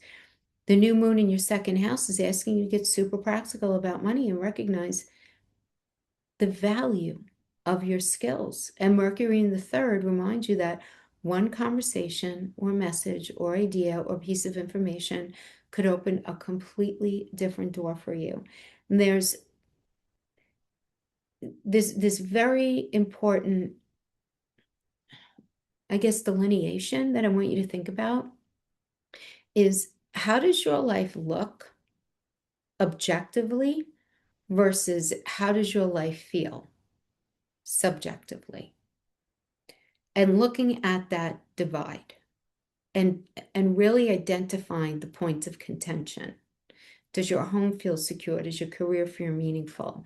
Are your friendships reciprocal? Does the relationship feel equal? Does the money reflect your value? Do your future goals still excite you? All those things, right? And if you stopped trying to save and preserve the version of your life that in your mind's eye anyway once represented success, if you were able to let go of that, right, what you thought you needed to be, really thinking about, if you were able to do that, what would you choose to build now? Who would you decide to be? What choices would you make now going into the future? Because you will have to think about these things as they come up, okay, my friends? So that is what I have for you. I hope this was helpful. Thanks for hanging with me. I'll see you next time. Bye-bye. Hi, Virgo. I hope you guys are doing great. So, for you guys, September 10th is especially personal because the new moon falls in your first house. Mercury, your ruling planet, moves into your second house. Venus goes into your third, and Uranus stations retrograde in your 10th. So we have a lot of personal and that very important public house. So what's happening here is this connection to from between your identity and money and self-worth and communication and your career direction and of course your long-term plan. So the larger theme here really for you guys is about reinvention. So you may be realizing that you can't keep defining yourself according to that older version of yourself. You guys are such different versions of yourself right now. Now Venus does move into Scorpio in your third house of communication and writing and speaking and teaching and learning and siblings and extended family and neighbors and neighborhood. What else is there? Technology, everyday information, right? And this can soften communication, but because Venus is in Scorpio, you may also kind of want to get beneath the surface. So a conversation could become much more honest here, where you're likely going to be finding yourself going deeper, researching, writing, or speaking about something deeper. Now, there is this opposition to Chiron retrograde in your ninth house, which is activating the difference between what you know and what you believe. An old insecurity involving, for some of you, education, credentials, foreign entities, foreign lands, um, foreign people of foreign lands. It could be teaching, publishing, spirituality, religion, organized or otherwise, your politics, laws, legalities, governance. This is all ninth house energy. So you're really looking at this and whether your knowledge of these things is taken seriously. And was there a point where you were not taken seriously? And that vulnerability can easily resurface during this energy, but this can also be very healing because you don't have to know everything before what you know has value because you're changing. It's just enough for you to acknowledge that there's a pivot in your belief system and your worldview, and you don't have to have it all figured out. Yeah, you don't have to have it figured out. But Venus's connection with Trans-Pluto in your first house can soften some of your own perfectionism and self-criticism. And self-criticism is something that you guys do deal with on a pretty regular basis. Now, there is a big difference between wanting to improve something and believing that nothing you do is ever good enough. Very different. And I know I just spoke to a good handful of you. So it's super common, and this is going to be coming up. The adjustment to Uranus and Saturn in your 10th house is telling me that professional changes or changes, if it's not in your career, it's connected to your long-term plans and what it is that you ultimately want, may require that you communicate differently, not only to yourself, but to other people. So you could receive some unexpected career information. For some of you, it could be a new job. For others of you, maybe that you're not going to be employed anymore, or that if you have a business, there's some sort of necessary change that you have to make. You might change how you present your expertise or understand an old professional disappointment differently because of new experiences that you've had. Whatever it is, you also have this square to Pluto in your sixth, which can make the conversations about work, workload, clients, coworkers, boundaries, all very necessary. Like the daily responsibilities, what is it all going to look like? And sometimes the solution isn't doing more. And you guys are such doers, but sometimes that's not the answer. Sometimes the answer is saying, guess what? You can't keep doing this shit. You keep doing it. It's not sustainable. For a lot of you, it's just going to be like, this is not sustainable the way that it is. So we need to have a different approach, a different strategy, whatever it is. Now, Uranus is turning retrograde in Gemini in your 10th house while he's conjuncting Sedna in the house of career. Again, reputation, status, mother energy. 10th house is manifestation, mother energy. It's a leadership energy. It's professional direction, but it's also through a separate lens. It's your very long-term plan. So this could be a major turning point in your life. For many of you, it could be a career turning point. For others of you, it could be a turning point with what it is that you actually want to do. It's an angular house. It's the highest house in your chart. It's very heavy when it comes to the energy. Even if the initial change happens more internally than externally right now, You know what I'm saying? Like this is like seed planting kind of energy, particularly in September. Now, you may be realizing you want more freedom, you want more variety, you want more autonomy. A lot of you are ready for that. You're like, leave me alone. It's, you know, and it's well, it's I don't know what I want to say. It's well deserved, or I totally understand why you would be saying it. Now, Gemini can also open the possibility of several professional roles or income streams coming in, particularly through Geminian kind of things like communication, writing, teaching, technology, consulting, media, or online work. So you might just simply realize that you don't have to define yourself professionally in only one way. And you might want to start working on creating a little bit more of a mixed basket. Rather than only doing one thing, maybe you're doing at least two things, something like that. But Sedna can bring an old professional disappointment back into awareness, like an opportunity that maybe fell through, or someone who didn't keep a promise, or a time that you felt overlooked.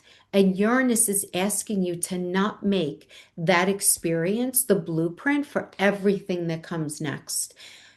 Does not want you to hold on to that thing. Wants Sedna to bring it to you and put it on your lap, look at it, call it a name, and then throw it out because there's no value add in moving forward. Whatever happened in the past happened does not have to be part of your future. Now, there is the sextile to Neptune in your eighth, and this is connecting this career change with shared finances or benefits or investments or partner's income or financial support, something very eighth house based. Um, Inheritance, insurance payouts, stock market, mortgages, all of those eighth house things. So if you're considering a professional change based on promised, for example, funding sources, please make sure the money's actually there.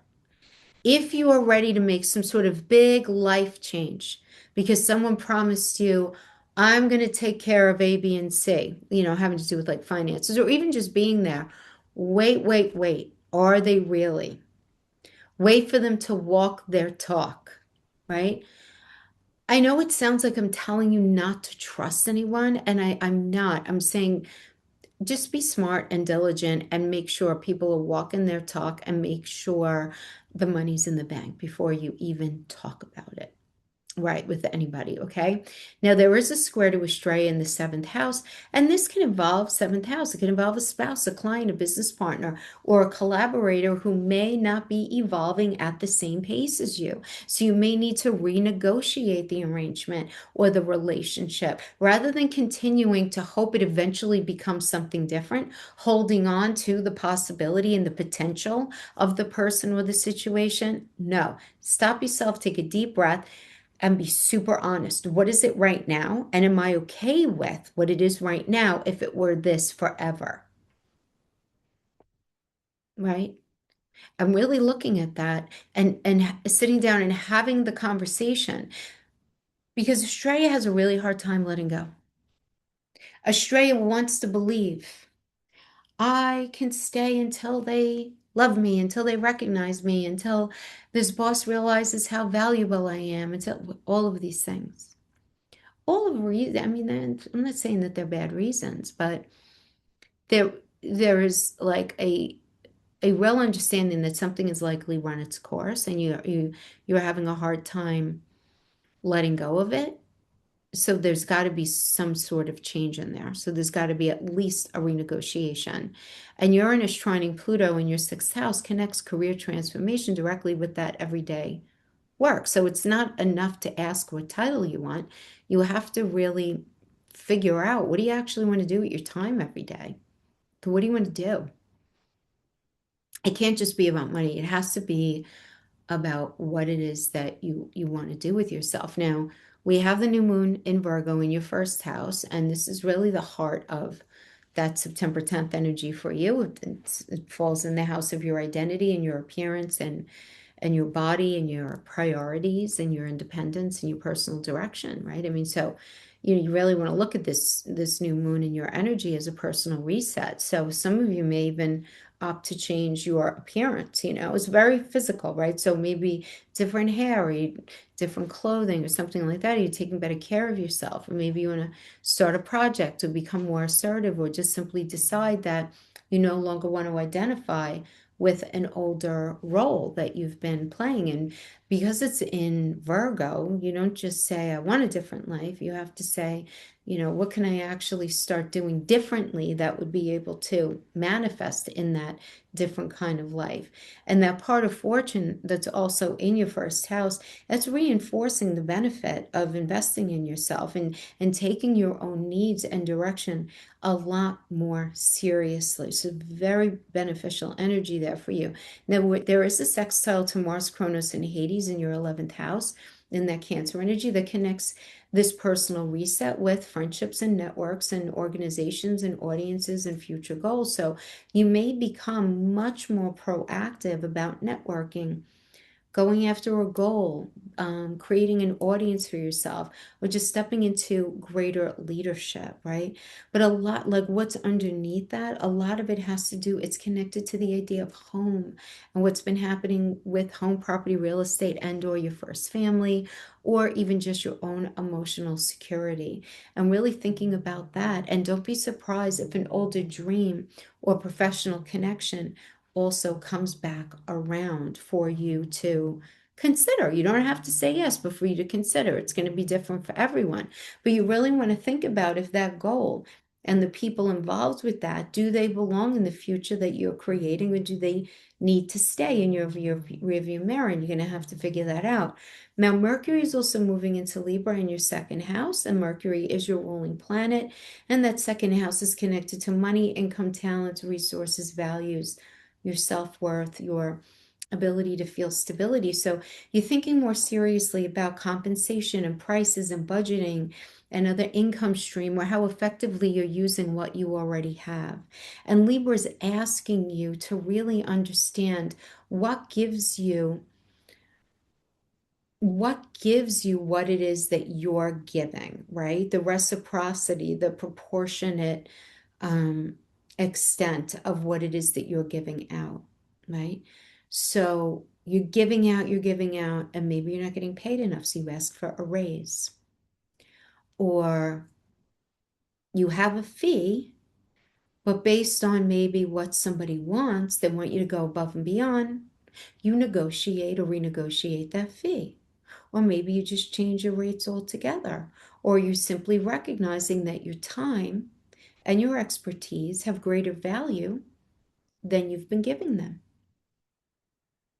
And Mercury's connection to the vertex in your sixth can make an ordinary work conversation unexpectedly important. So don't poo-poo any sort of conversations that you're having at work. It could be a coworker, a client, an employer, or just some sort of daily work connection could end up leading to an opportunity or some sort of financial discussion. And the connection with Uranus and Sedna in your 10th house makes career and income absolutely impossible to separate. We can't separate them astrologically here. So I feel like there's this professional change which could significantly alter the way that you earned. This is very sort of at your feet right now. Now, Mercury's interaction with Chiron in your 9th house, that can raise questions about whether your education, what you bring to the table, right, your expertise, your credentials, whatever it is, are they all valuable enough to monetize? Don't automatically assume that everyone else knows more than you do. Don't. It's very easy to feel like that, right? Imposter syndrome and, you know, at least thinking to yourself, because you guys are very hard on yourselves, right? Very hard on yourselves. Um, so don't assume everybody else is the expert or they know more than you. Now, this opposition to Neptune in your eighth makes clarity around eighth house matters, such as shared finances, investments, very important. Getting specifics about a loan, a debt, investment, taxes, insurance, financial assistance, that inheritance situation, that settlement, whatever, or promises involving anything that's got a promise of somebody else's money. And the trine to Pluto in your sixth can help you look more critically at the relationship between work and compensation. you know, really looking at it and understanding that time is money, that old saying, but there's a lot of value in that right now because you really have to look at like what you're earning once you calculate in time and stress and energy and resources that the work might require of you, right? Getting very honest with yourself about that. Obviously, it's going to be something a little different for each of you, but this whole September 10th is about for you guys. It's reinvention through recognizing your own value. Right? Then new moon in the first, it starts with you. Uranus in the 10th is saying that your professional identity is likely changing. Mercury in the second is asking whether your income actually reflects your experience and your abilities and what you bring to the table. Venus in the third is saying that your voice does matter, so you might need to use it to negotiate, to write, teach, advocate for yourself, or just stop minimizing yourself and what it is that you know. Right? And with Pluto in your sixth connected to Uranus in the 10th, remember that a career isn't just a title, it's what you repeatedly do every day. So if the daily reality is draining the hell out of you, perhaps the answer isn't working harder or more within that same structure. Maybe it's about doing something very different. So you don't want to just be looking at how you can improve yourself enough to make your life work. You want to look at how you can change your life so that it works better for the person that you already are and of course are becoming. All right, my friends, so that is what I have for you. I hope this was helpful in some way. Thanks for hanging out with me, and I'll see you next time. Bye-bye. Hi, Libra. So for you guys for September 10th, there's a very strong theme of value, direction, private preparation, and finding your own voice. And I know that all sounds very random, and I promise it's going to make sense when I pull it all together. Now, Venus is your ruling planet, and Venus is moving into your Scorpio second house. Uranus is stationing retrograde in Gemini in your ninth house. The new moon in Virgo is in your 12th house. That Mercury is going into your energy in your first house. So something may, all of that is happening on September 10th, and something may be shifting in you internally before you're ready to make it visible externally. And I have a feeling that a lot of you have been feeling this built up. Okay, but let's talk about Venus moving into Scorpio in your second house. Venus going into your second house puts money and income and talents, this whole second house, resources, your values, your sense of self-worth, um, front and center. So you might be thinking about earning more or developing another income stream or whether you're being adequately compensated for what it is that you're doing. But Scorpio requires that you take it a little deeper and really look at how much financial independence do you need in order to feel secure, and are your financial choices reflecting what you really care about, what you genuinely value? Are you doing something just for the money and your heart's not in it? And then on top of that, are you being paid enough?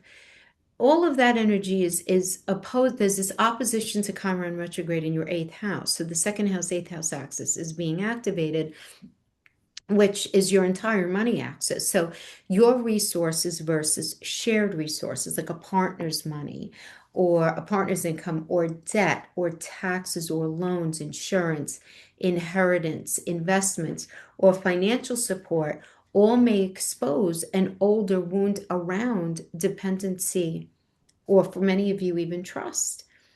And the goal isn't necessarily to never need anyone.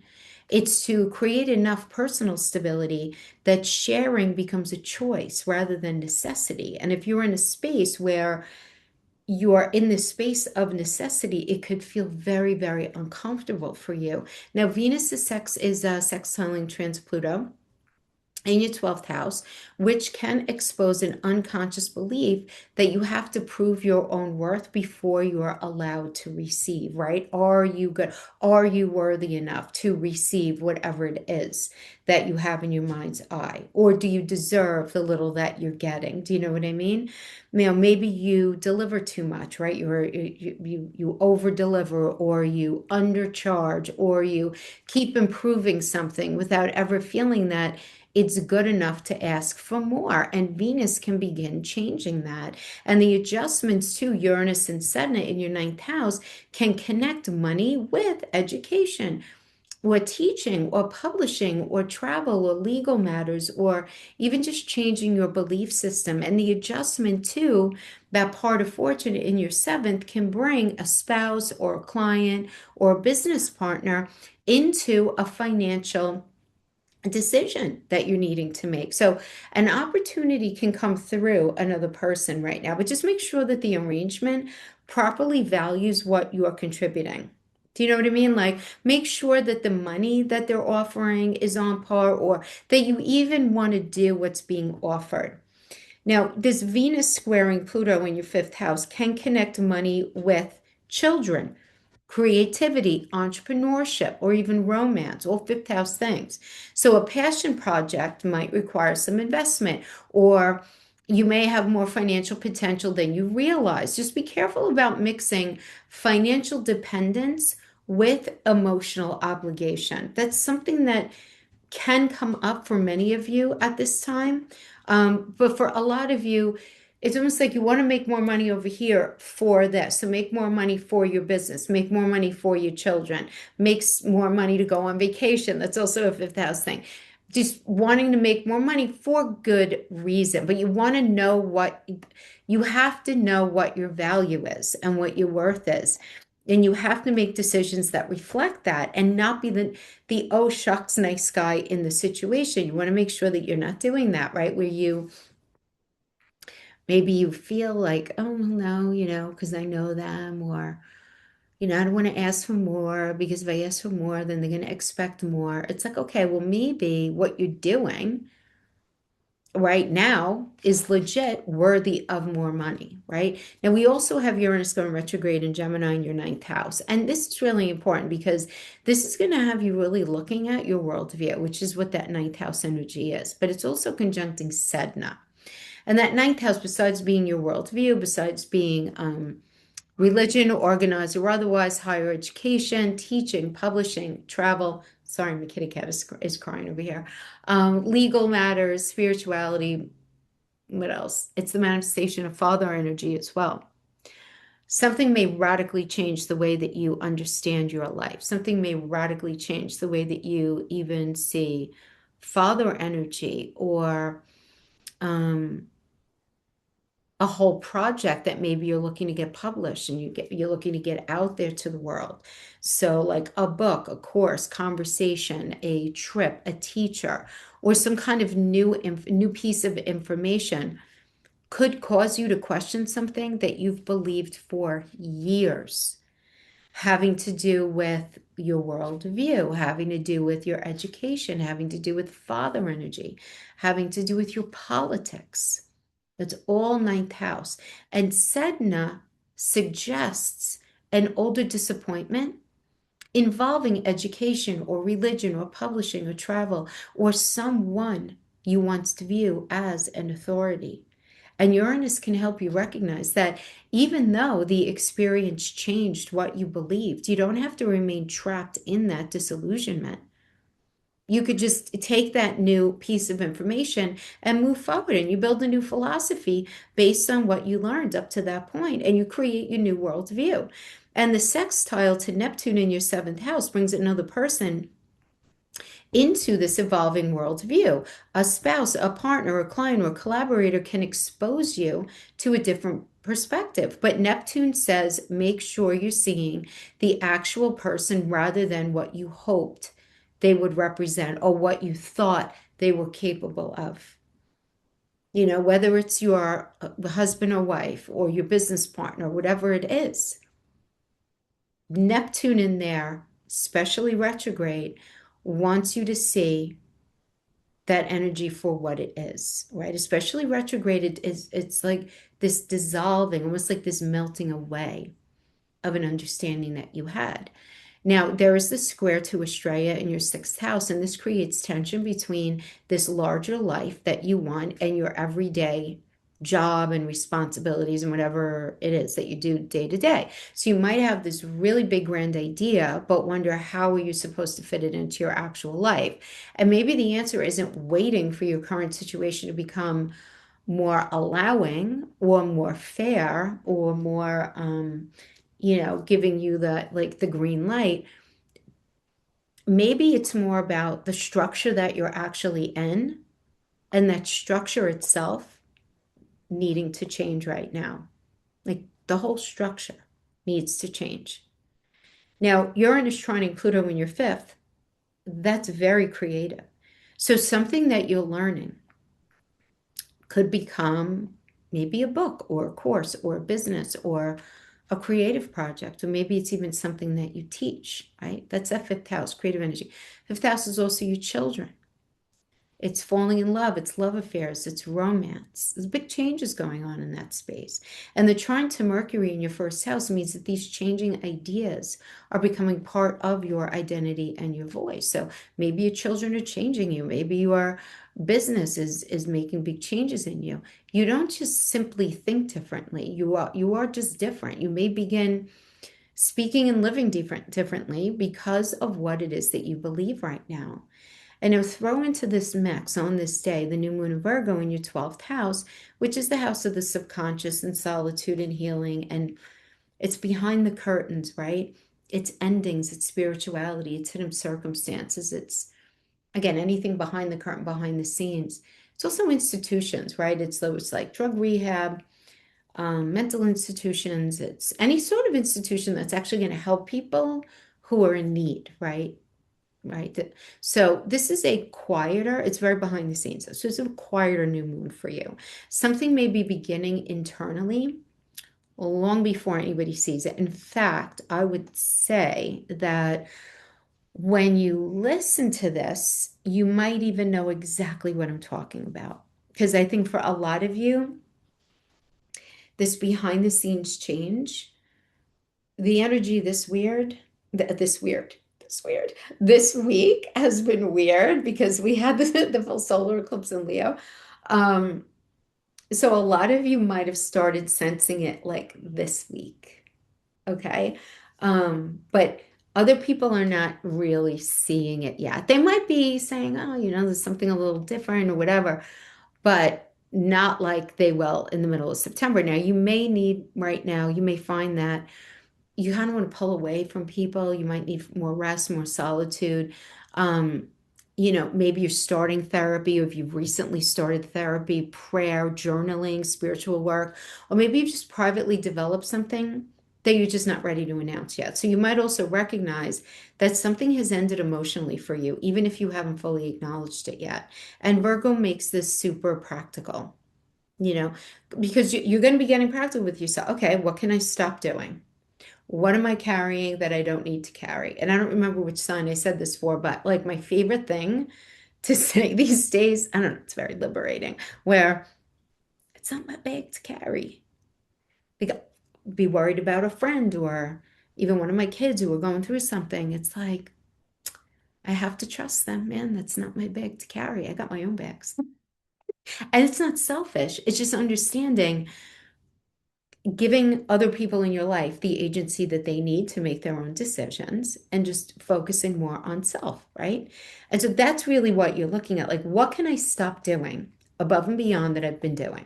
What am I carrying that I don't need to carry anymore? What habit is quietly draining me that I just need to look at, right? These are these extraneous things that you have to really look at. Now, that sextile to Mars, Kronos, and Hades in Cancer in your 10th house is connecting this private process directly with career.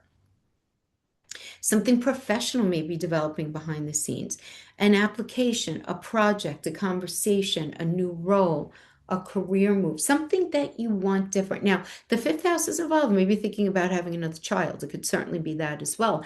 But Mars increases this desire, this ambition, while Kronos can bring this like leadership and authority and this assuredness of what it is that you want, but you may need to recognize that you've accumulated enough experience to stop treating yourself like a beginner. You're not a child, you're not a beginner. You are more than you've been giving yourself credit for. Now, I'm not saying that for you to walk around all prideful and boastful, because that's not positive. That's not a good thing. But to just feel more self-assured, more confident in yourself. The energies are going to be helping you to feel those things. Now, Hades can also bring back an older professional matter or show you something in your career that's deteriorated, and it really does need to be addressed or released. What is the thing in your life that's just become old and tired? Like the larger message is that like your public progress, your career, your long-term goals, where you're going may depend upon some kind of private preparation at this point, with a requirement of healing and closure, or simply getting enough rest to sustain what you're trying to build. And it's really about not holding on to the past so much. And if you feel like that past thing is really weighing you down like a bag of bricks, perhaps you have to pivot in a little bit of a different direction for yourself. Now, Mercury is moving into your energy in your first house on the 10th as well. And this is important to understand as well, because this is going to be making, what is the first house? It's you, it's your voice, it's your ideas, your decisions, your personal needs, making all of these things a lot more visible. So you may finally be able to articulate something that you've been processing for a while. You may be able to sit down with someone important and say, okay, this is what I think, here's what I need, and this is what I would like to change. Right? And making yourself have the conversation and not sidestepping it because you're uncomfortable with confrontation. Now, Mercury is also going to be sextiling the vertex in your 10th house, which can make professional conversations, emails, interviews, introductions, or meetings just surprisingly important. So nothing is by accident around this date. So pay attention to who crosses your path through that career, or even just in general in your public life. Now, the trine to Uranus and Saturn in your 9th house, this can bring an intellectual breakthrough. For many of you, involving 9th house things such as teaching, writing, publishing, travel, education, or your beliefs could certainly be that. There could be some sort of breakthrough having to do with father energy or grandfather energy as well. But you may finally find words for something that you've understood privately for quite some time, but you haven't been able to fully articulate. Now, Mercury opposing the part of fortune and Neptune in your 7th house puts your perspective opposite another person. So you have a partner or a client or a collaborator or some sort of advisor, maybe even a doctor. They have something valuable to contribute to your life right now. But don't automatically give in just to maintain harmony because someone's doing something positive for you. Because Neptune also means to clarify rather than assume, particularly when Neptune is retrograde. There could be a lot of confusion around that. So if it's a contract, 7th house, read it. If it's a promise, ask what it means practically.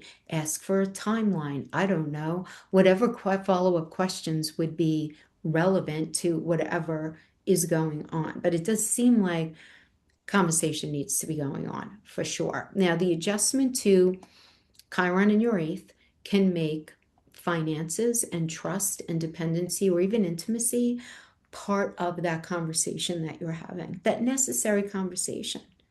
So maybe sitting down with a significant other and saying, look, we have to talk about the money situation and how we're valuing each other, because those problems are really getting in the way of the intimacy for me. Do you know what I mean? Like connecting the dots and talking about what might be going on. If it's a business partner, have the open conversation and discuss where there might be a little like breach in trust, if there's such a thing as a little breach, but you know what I mean. Challenges with trust or whatever the case, having the conversations. Mercury trining Pluto in your 5th, it does give tremendous amount of depth to expression, creative expression, especially with creative expression, teaching, writing, painting, entrepreneurship, romance, children, conversations involving children. So you and a significant other, you might be talking about the money and the intimacy and the, but you might be talking about children, what's going on with your kids, or maybe having more kids and not having more kids, or opening a business, whatever it is, right? But for you guys, I just feel like this is a very important month for you because it's about becoming more clear about your own value and direction before automatically adjusting yourself around everyone else. So I just feel like, there are a couple of signs, and I feel like you guys are one of them where this is a month really of great change, and a lot of it is happening very internally, and none of this is happening like out of nowhere. Again, I feel like for a lot of you, it probably started this past week. Now, Venus in your second is asking what your time, talents, and resources are worth. So you have to take that very seriously. Venus is your ruler. Uranus in your ninth house says that your beliefs in your larger direction are changing. Lean into that. The new moon in your 12th house is telling you something new is quietly incubating behind the scenes. Try to figure that out because something is whispering to you that you want to do. And that Mercury in your first house is helping you to finally put your own position into words. So these are important relationship energies, in this picture that we're talking about. But maintaining harmony doesn't always mean that you have to be the one who adjusts yourself. Sometimes the other person moves towards you. It's got to be like that. Sometimes financial terms change. Sometimes the workload changes. Sometimes you just have to say, this is what works for me now. It might not work for me in 6 months, but right now, this is what works for me. So you really have to consider that if you stopped measuring the rightness of a decision by whether everyone else was comfortable with it, right? Just any decision that you're going to make, checking the temperature to see if everyone in your life is okay with what you're doing. Let's just say you were able to not worry about that for a minute. What would your own values tell you to choose? What would you do? All things being equal, and you don't have to worry about anybody else in your life. What would your values tell you to choose? I'm not saying like, what does your id tell you to choose, or what does your ego tell you to choose? Your values, and just really thinking about that because these ideas will want to rise to the surface for you, especially on September 10th. Okay, my friend. So that is what I have for you. I hope this was helpful in some way. Thank you so much for hanging out with me, and I'll see you guys next time. Bye-bye. Hi, Scorpio. So let's talk about September 10th. This is about a personal redefinition transit threshold because there was a lot going on the 10th, and we're only going to talk about the 10th. But we're talking about redefinition. We're going to talk about trust and just becoming much more intentional about the future that you're creating rather than just kind of like going with things. Okay. Venus is moving into your first house. Uranus is stationing retrograde in Gemini in your eighth house. The Virgo new moon is falling in your 11th. Mercury is going into Libra in your 12th. So while part of this very visible, personal these personal energies are happening. Another part is happening much more privately and psychologically. So, yeah, half visible. The other half is going to be very internal. So let's talk about what Venus going into your sign in your first house means, right? Certainly out of the gate, it means putting emphasis back on you, your identity, your appearance, your confidence, desires, your priorities. Very nice energy. So you might want to change the way you look or you present yourself. But this goes deeper than appearance. But I will say, if you want to get a little something, something done, it's very nice to get it when Venus is in your first house. But you're becoming more clear about who you are now and what you want and what you're no longer willing to compromise about yourself. Now, this opposition to Chiron retrograde in your seventh house is activating very much this me versus we kind of axis, an older wound involving marriage. For many of you, relationships, rejection, for some of you, clients or old business partnerships may resurface. There's definitely going to be this resurfacing going on. So you're likely going to recognize where you've adjusted yourself too much to keep another person comfortable, likely in their messiness. Okay. Or where past disappointment has made you overly protective in newer relationships that you have based on some sort of narrative from like a past experience, right? So the question here becomes, if you can love or work with someone just like generally in life, without abandoning yourself in the process.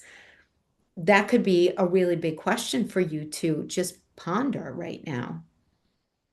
Because in your recent past, you may have recognized, at least in one part of your life, not your entire life, but at least one part of your life, this idea of enmeshment, of losing yourself in a relationship or maybe in a job or something like that. Now, Venus is sextiling trans Pluto in your 11th house, and this may also change your friendships, right? 11th house is friendships, it's your professional networks, it's your goals and gains, it's money for your future.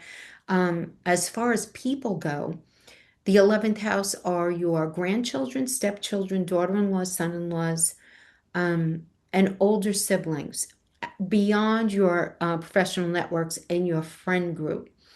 The 11th house, again, is also your goals and gains, as I mentioned, and your retirement money, but it's also connected to technology as well as doing something out of the box and different, very connected to your future. Okay. So, really looking at these things, right? There's a change in that space. So, you pick whatever part would resonate with you, but some of you may have fit those connections, be it a friendship, a network group, whatever, any of those people, they were dealing with an older version of you, but not the person that you're becoming now. So a lot of you have probably ended friendships this past year. A lot of you have probably felt just a real visceral change when it comes to your networks, your groups, the people, right, that you connect with. And you don't have to be accepted everywhere, but you need to belong where you can actually be yourself. And the adjustments to Uranus and Saturn in your eighth house, which is your natural home, can bring shared money and debt and investments and insurance and inheritance and intimacy, or even just the idea of trust into the picture. So new information can change how secure you feel about an arrangement. Now, it's any arrangement that is between you and another person where resources are involved. Now, Sedna does suggest to me here in the eighth house an older betrayal may be influencing how comfortable you are, depending on anyone now. You're just not comfortable depending on anyone. And the goal is finding the difference between healthy interdependence. I've talked about this so much over the year, right? There's independent and interdependent. Interdependence is very healthy. It means I'm in this relationship because I care about you, and I'm not going to die if you're not in my life, but man, do I want you in my life, right? I feel like I need you to feel like the best version of myself, right? Not that you're not going to survive, but right. So that's interdependence and giving somebody, there is a difference between that and then giving somebody else too much power over your security. So if you're in a position where someone else has too much power over your security, that's going to end up becoming so incredibly loud. It'll be very hard for you to ignore it. Now, Venus also adjusts to the part of fortune in your sixth house, asking you to make everyday changes that support you better. And that square to Pluto in your fourth house can expose a family pattern that's influenced who you've become. And that, remember, that fourth house is the deepest house in your chart, is the core, is your emotional security. And you may start to suddenly recognize, oh man, this isn't actually who I am. This isn't. This is actually something I learned in my family. Now, this isn't about blaming your parents or blame. It's not about that. It's about context. It's about recognizing, where did I learn this? Where did this begin? Tracing a certain behavior back to its roots. Now, the fourth house could mean your first family. It could mean parents, or it could mean a first marriage, or it could mean you just the way that you've dealt with emotional stability your whole life. Whatever it is, it's going to feel very real to you. Okay. You just start realizing, like, this is actually not who I am. Right. Now, Uranus is turning retrograde in Gemini in your eighth house, of course, and which is your natural home. And it's conjunct Sedna. So your house, shared finances, intimacy, trust, dependency, debt, investment, all those things that we talked about. Uranus here wants freedom, while the eighth house involves what binds us to other people. So you may begin questioning where you're too financially or emotionally dependent, or where another person has too much influence over your security. Scorpio, it's going to start messing with you. Or if you're the one who's giving to someone else. But because this is Gemini, information matters. So a financial statement, a legal document, a conversation, a disclosure, or a piece of news could completely change your understanding of the situation. So if this is your experience, please understand it does look like something is changing in that area, and suddenly it takes it a bit deeper. Maybe earlier in your life, betrayal taught you that you should never depend on anyone, especially if you're vulnerable, because if you're vulnerable, you lose power, right? So it's a very tricky thing because you might be in a space of need, but then you're doing that, and it can be very difficult to kind of rectify that discordant energy. And Uranus can help you recognize where a survival strategy that once protected you has now become so restrictive in your life, and perhaps, dare I say, even made your life smaller. Now, the sextile to Neptune in your sixth house can connect those shared finances with employment, insurance, benefits, health, or some kind of work decision. And remember, Neptune is retrograde. When Neptune is retrograde and energy is retrograde, it manifests very deeply internally. So this internal confusion having to do, connecting it to shared finances, employment, looking at your day-to-day responsibilities, right? What bills you have to pay, what animals you have to take care of, what do you got to take care of in your home, blah, blah, blah, right? Looking at all of that, and then looking at the shared finance, but also looking at your health. And there's a very practical energy here, right? Because it's sixth house, which is where Virgo lives. So you want to verify the practical detail, meaning Virgo naturally lives in everyone's sixth house. He's the landlord of everyone's sixth house. So you want to verify the practical details instead of just relying on what you expect will be available. So if you've been in a situation where you're getting financing from someone, doesn't matter if it's for a business or your own personal use, whatever it is, you don't want to assume that it's all still going to be coming in. There's got to be some sort of clarity that's established around mid-month, around the September. I mean, September 10th is when everything's going exact, but could be plus or minus a week or two on either side, right? But that you really do want there to be some verification of practical details rather than there being any sort of expectation, because I feel like something could be happening regarding what's been promised versus what's delivered. Now, you have this square to Estrella in your fifth house, and this could bring some financial or emotional questions around fifth house energy, such as children, romance, a business that you might have, a vacation that you might be looking to take, something having to do with gambling, something having to do with creativity. I said having your own business already, but something that you hoped would unfold differently may require you to deal with what is actually happening now rather than remaining attached to the original outcome. The reason is Estrella is the energy where we know we need to let go of something. We know something has maybe gone to an ugly place or it's gone too far. It's the energy where we wait until someone starts recognizing how amazing we are, or we sit and we wait because surely they're going to recognize how unfair they've been. Certainly they're going to come back and tell me how wonderful I am. No, they're not. And Uranus is coming, knocking on your door saying, don't wait for that. Free yourself from that kind of energy. Because Uranus is trining Pluto in your fourth, and that could show some deep family patterns involving, and I'm talking, this is core energy for you, involving money and power and secrecy and dependency or control. So you might recognize that your relationship with money or trust, it didn't begin with you. And understanding where that pattern originated gives you the opportunity to stop repeating it wherever along the line it began. Maybe it was something your mother always told you to go for. Maybe it was something that your friends were always overly focused on, or there became an early part in your life where there was, you were comparing yourself to others, whatever it is.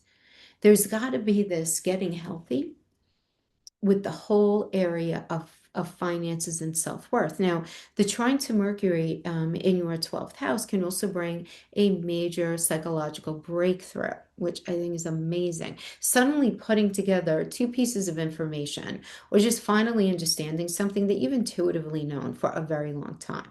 Okay, it's in your 12th house. The 12th house is everything behind the scenes, things that where you've shortchanged yourself, where you have allowed yourself to be victimized, looking at any kind of addiction, any kind of self-sabotaging behavior, any kind of secrets, family secrets, anything unresolved endings to things, right? Because what you're discovering here in that 12th house can change not only how you share money, but how you share yourself. So this is a deep, deep energy that's going to reverb out into the rest of your chart and impact your relationships. Now, that new moon in Virgo is happening in your 11th house of, again, friendships, professional networks, um, older siblings, stepchildren, grandchildren, daughter-in-law, son-in-law, your future, your goals and gains, communities, audiences, long-term goals. Did I say that?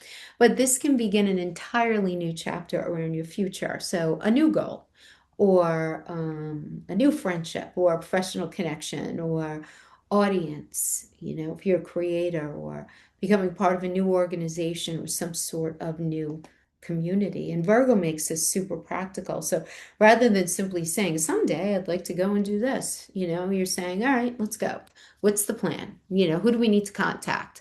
What do we, how are we doing this, right? So you're ready to kind of become part of something larger, if and only if you do not have a very debilitated 12th house Scorpio. I do want to say that as a little caveat, because that could give you a little bit of analysis paralysis and really, really, really activate that Sedna energy, where you have a very hard time moving forward, right? Even if you're not being treated the best, even if you're not doing the best things to your body, maybe you're just not thinking the most clearly, you're not acting your best, right?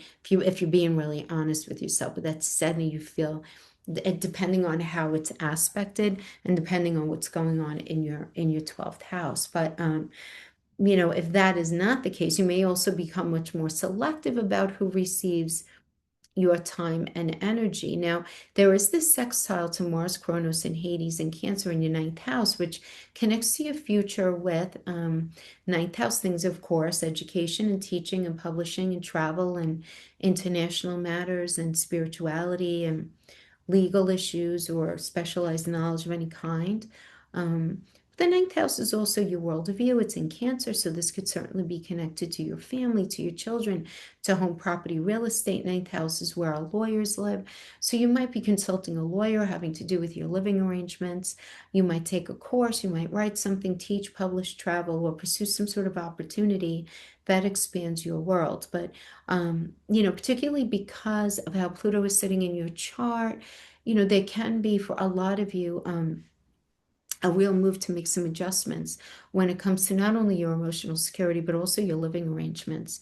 Now, Kronos does suggest taking some sort of expertise that you have a bit more seriously. So maybe you're ready to do something like teach at a higher level or publish something. So maybe you're publish a curriculum or a book or get some sort of product out there to the world? Are you ready to lead some sort of project or become recognized for something that you know particularly well?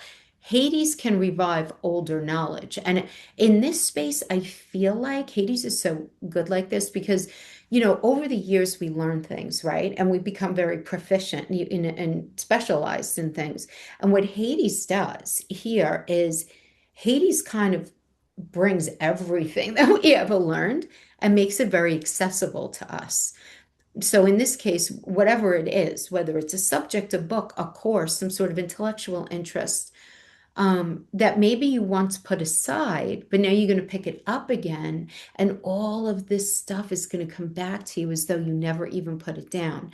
Now, your future may expand because your understanding of what's possible is expanding.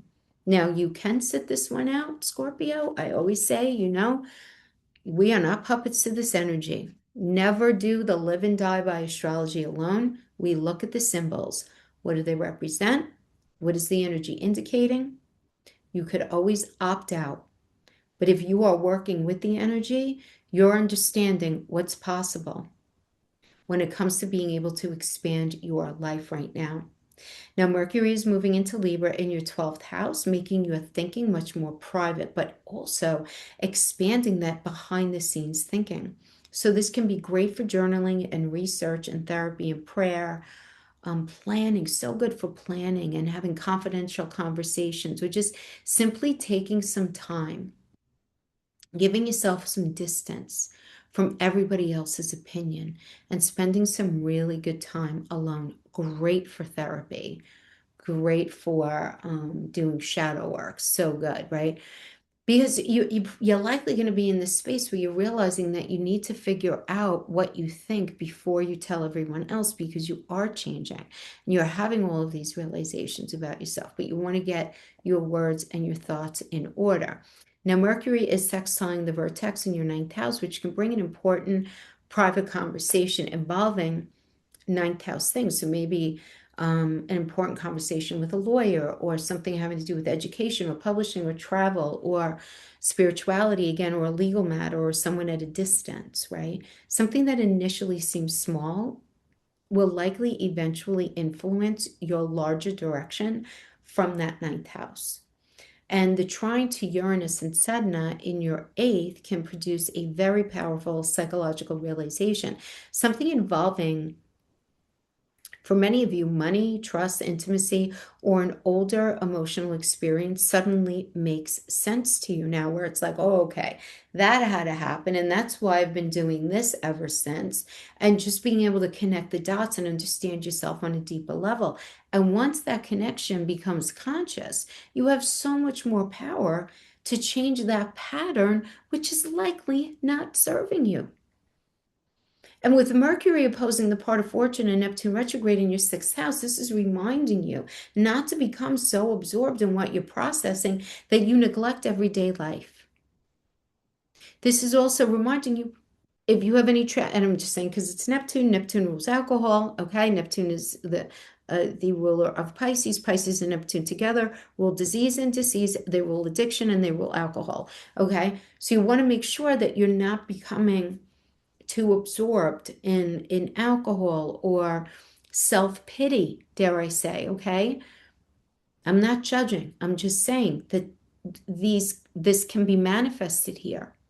But so much so that what you're processing, as you're processing, you're neglecting your day-to-day stuff, your day-to-day responsibilities, your health, right? Work, sleep, appointments, exercise, and just the practical routines of everyday life. All those things can actually help you stay very grounded and in touch with life, you know? But Neptune retrograde also wants you to double check your schedule and your just any kind of instructions and details if you're mentally distracted, right? You can get very mentally distracted. It's not your fault. You just have to know it. Neptune in there, especially retrograde, can make you very distracted. Now, the adjustment to Chiron in your seventh house does suggest that something you've been privately processing may eventually have to be discussed with a partner, or at least another important person that you have some sort of connection with. So it could be a boss, bosses, it could be a doctor, it could be a significant other, it could be a client. But taking time before you speak about this important conversation is totally healthy. Avoiding the conversation indefinitely is different. You don't want to do that. You have to have the conversation about what's going on. That's hurtful, that's not making you feel that great. in that seventh house. So it could be the boss that you feel really unappreciated by. It could be that partner that makes you feel unseen and not appreciated. It could be the best friend who's being disrespectful. It could be the client that you have to sit down and have that tough conversation with, whatever it is. And Mercury trining Pluto in your fourth can help you understand something profound about your family and your childhood and your old emotional patterns, understanding that the past gives you greater freedom over what you create next. It shouldn't be shackling you because it's done. It's in your rearview mirror. I always say, toothpaste is out of the tube. You can't put it back in, right? But taking those lessons and just throwing out the rest. So for you guys, this is like very much about putting yourself back at the center of your own life without closing yourself off to other people, because that's not healthy.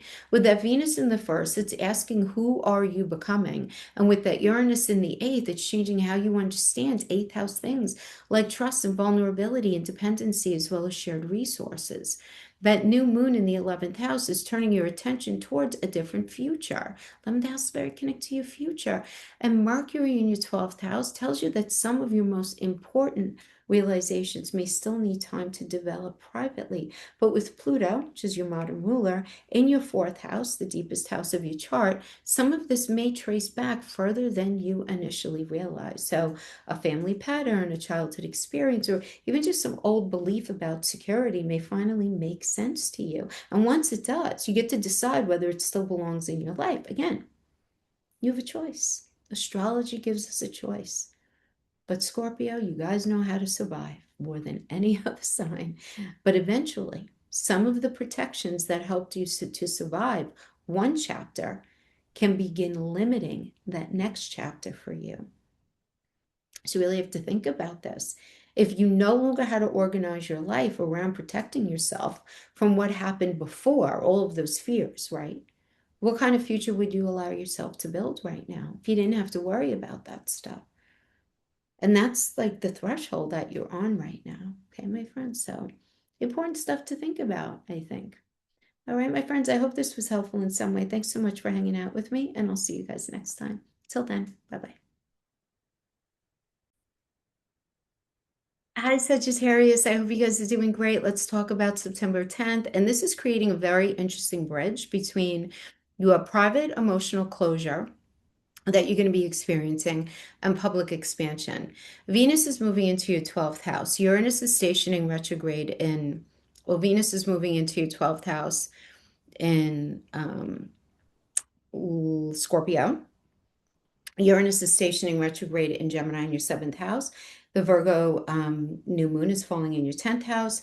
Mercury is moving into Libra in your 11th house. So you may begin privately processing one chapter while a very different professional and social chapter is beginning to open right in front of you. So let's start by talking about this Venus going into Scorpio in your 12th house, the house of the subconscious and solitude and healing and endings and what else is it? Spirituality and private relationships and things developing behind the scenes. Now, you may become more private about your feelings or realize that you're still emotionally carrying something that you thought had already left you, that you had already moved beyond. And you may realize that it's coming back around to be looked at. It's not coming back around to be revisited, but more to heal, more to be understood.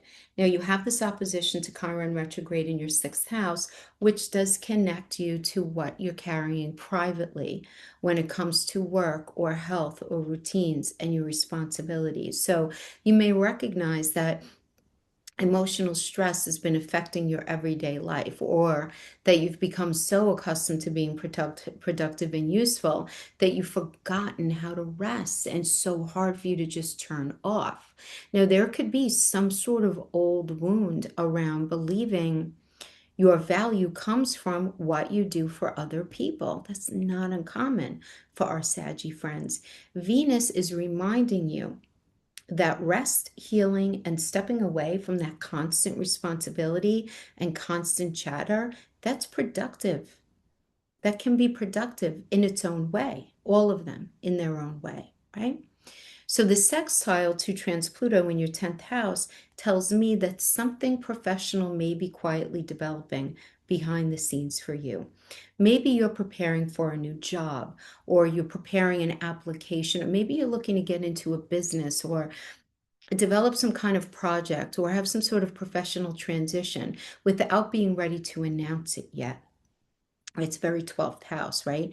And don't let perfectionism convince you that you need to have another credential or you need to make one more revision or one more accomplishment before you're ready to launch or to get it out there.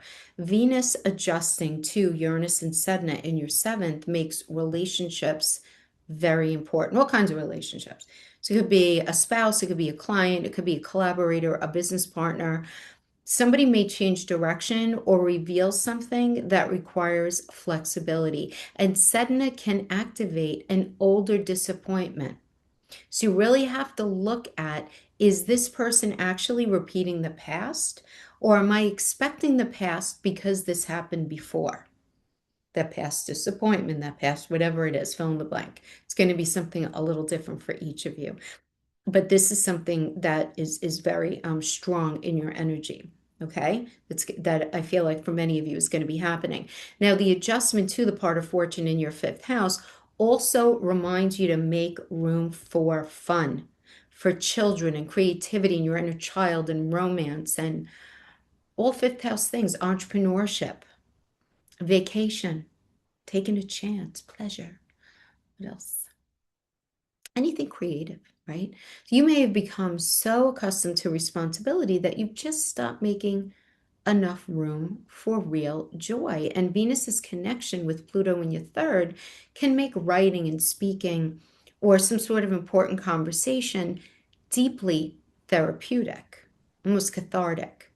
So sometimes healing means changing the way you tell your own story, not denying what happened, but no longer allowing that story to keep you psychologically attached to the pain and being brutally honest with yourself in the process, right? So maybe some of you, 12th house angel also, maybe some of you going back to therapy. There's good energy for that.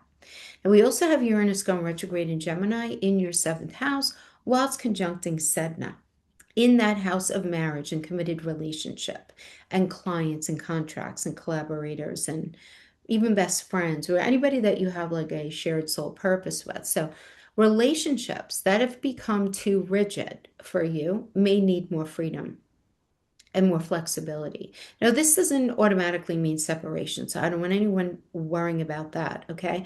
But sometimes the relationship needs to evolve because the people within it are evolving. And because Uranus is in Gemini, communication becomes the absolute catalyst, there's no question. So someone may change their mind or reveal something or alter an agreement or say something that completely changes your perspective. And Sedna may bring up an old betrayal or abandonment story into the present. But Uranus is asking you to respond to what is actually happening in the moment rather than automatically assuming, oh, here we go again. Because chances are it's not like that. Chances are whatever's coming up, it might be touching an old wound, but it's something that's a little more current. Okay. Now that sextile to Neptune in your fifth house, that could bring romance. It could bring creativity and children or entrepreneurial energy into the relationship story. So for some of you, an unusual romantic connection can develop. For others, an existing relationship simply needs more spontaneity and fun and creativity. Neptune can romanticize, though. So enjoy the connection without ignoring what you're actually seeing, right? But have fun, right? Really just get back to silly fun. Now, the square to Estrella in your fourth, Estrella is a tricky one, right? Because this can bring tension around home, family, property, or even inherited ideas. You know what I mean? Like inherited ideas about what relationships are supposed to look like. How is it all supposed to be? Does that definition of stability actually work for you? Does that definition of who does what in relationship, is it working for you and your partner? Really looking at that. And the trines to Pluto in your third house, sorry if you say Harry, to Pluto in your third and Mercury in your 11th, these are really great for changing relationships through communication and honest conversation.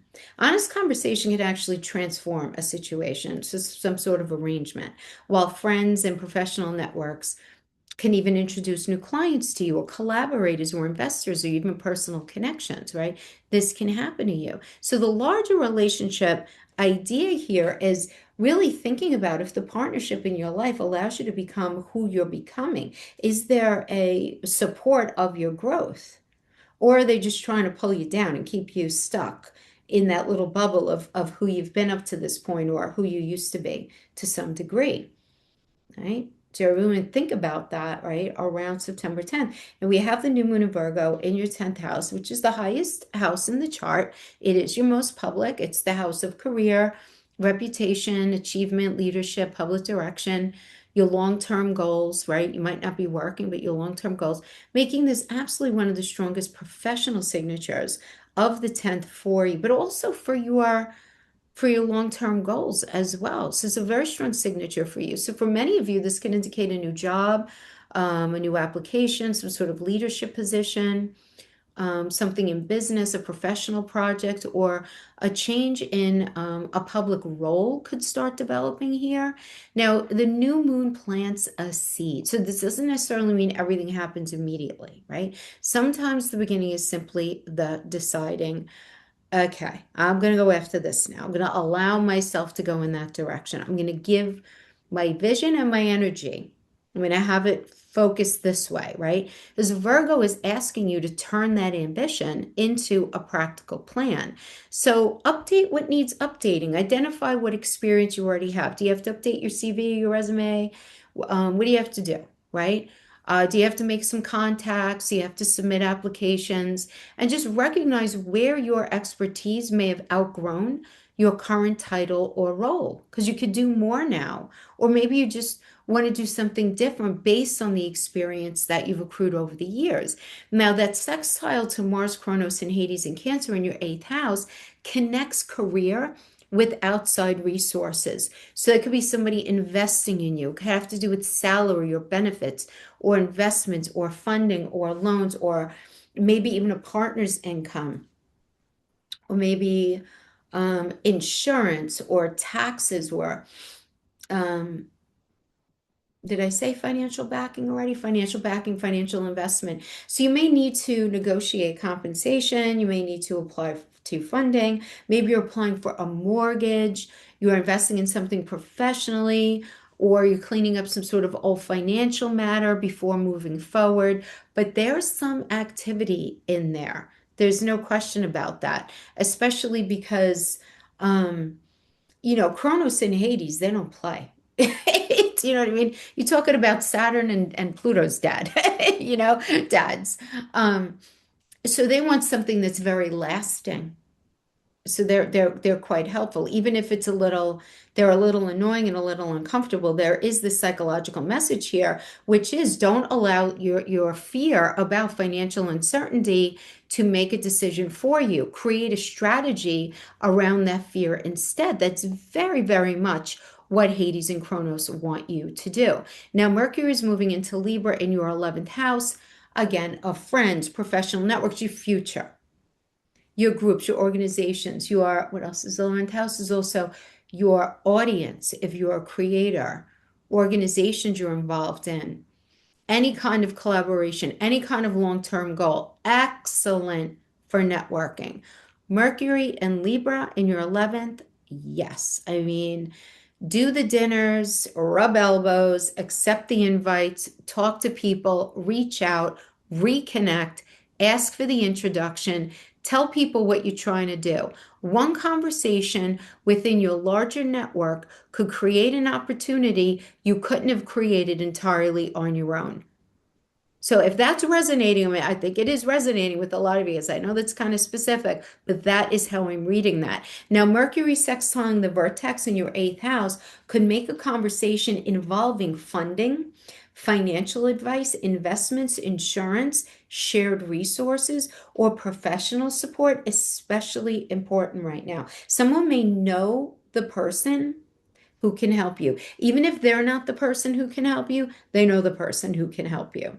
Okay? And they could absolutely have the introduction and do all of that. So I really like this energy for you. There is this Mercury is opposing the part of Fortune and Neptune in your fifth house. This creates kind of an interesting kind of tension between your audience or other people and your individual creativity, what it is that you want to do.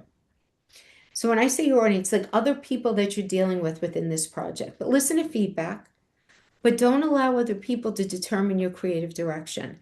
Not that we have to worry about that much with you guys, because you are very like, no, I see it this way, right?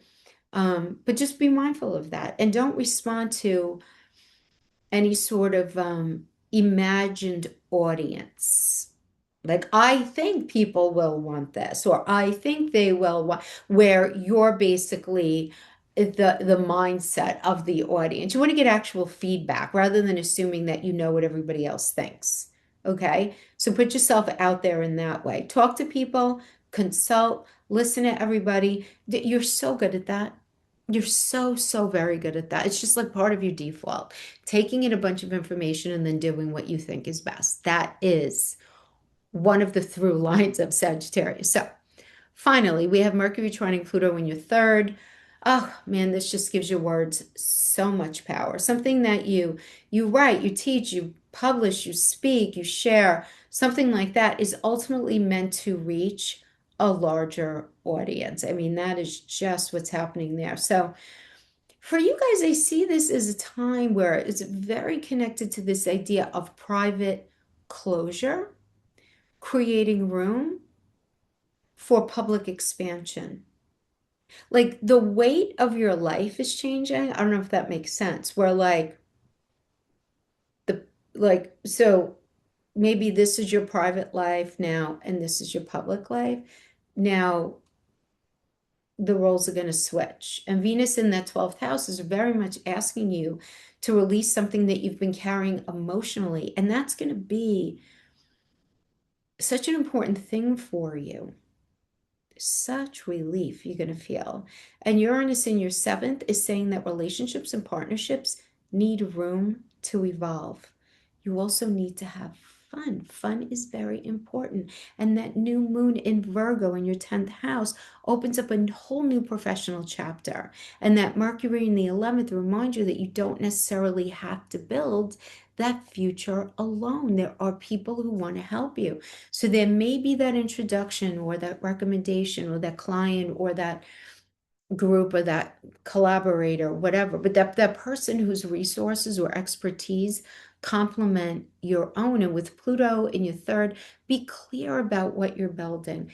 Think about how you're saying things. Other people can't necessarily recognize where you're trying to go if you haven't told them really clearly. So once the deeper lesson here is complete, which is learning the difference between, independence and isolation. There's difference there. You can be capable and of making something happen for yourself, and you will be able to receive help. You can collaborate without surrendering your autonomy. You can, and that goes for your energy in relationships of all kinds because of how it's activating your seventh house. And you could become vulnerable without becoming powerless. So, the larger thing to think about for you would be, what could become possible if you just stopped assuming that moving forward means carrying everything by yourself. In other words, you're allowing other people on this journey with you. Imagine how much bigger and greater that experience could be, right? Okay, my friend. So that is what I have for you for September 10th. I hope this was helpful in some way. Thanks for hanging with me, and I'll see you guys next time. Bye-bye. Hi, Capricorn. So let's talk about September 10th. September 10th really does connect your work, career direction, your money, your future goals, and through another lens, your relationships and the larger possibilities that you're really starting to consider for your life. What a threshold kind of energy. Venus moves into your 11th, Uranus is stationed in retrograde in your 6th, that Virgo new moon falls in your ninth, that Mercury goes into Libra in your 10th house. So there is a very clear progression here for me. This is a very direct read where, you know, very directly it's like change the way you're working and it's just expand what you believe is possible. Connect to the right people and begin having the professional conversations that can move you toward it and not keep yourself in any sort of bubble or any sort of same old. Make the connection to have those conversations. Venus is going into Scorpio in your 11th house of friendships, yes, but professional networks and groups and organizations and audiences and communities and these long-term goals all connected to your future. So this can absolutely bring supportive people into your life professionally and personally. But Scorpio also makes you a lot more selective, which is a good thing because you have to look at who is genuinely supporting you right now. Not only who, what opportunities? What opportunities and what people actually belong in the future that you're trying to create and being super honest with yourself. Because you might be getting opportunities in that last year might have been like, wow, this is great. And this year you're like, not so much. I'm not liking the hours or the responsibility. It's not that you're being picky, it's that you're being honest with what you want your future to look like, which is healthy, which is healthy. You're creating these boundaries for yourself. Now, that opposition to Chiron retrograde in your fifth can touch an old sensitivity around fifth house things such as creativity of all kinds, children, romance, entrepreneurship, or just putting something you've created in front of an audience. So you may be especially sensitive to how people respond to your work in this energy. But don't confuse popularity with value. Create what feels authentic rather than constantly adjusting yourself around what other people think, what other people want, all the guessing. You have to be true to yourself. Take it from me.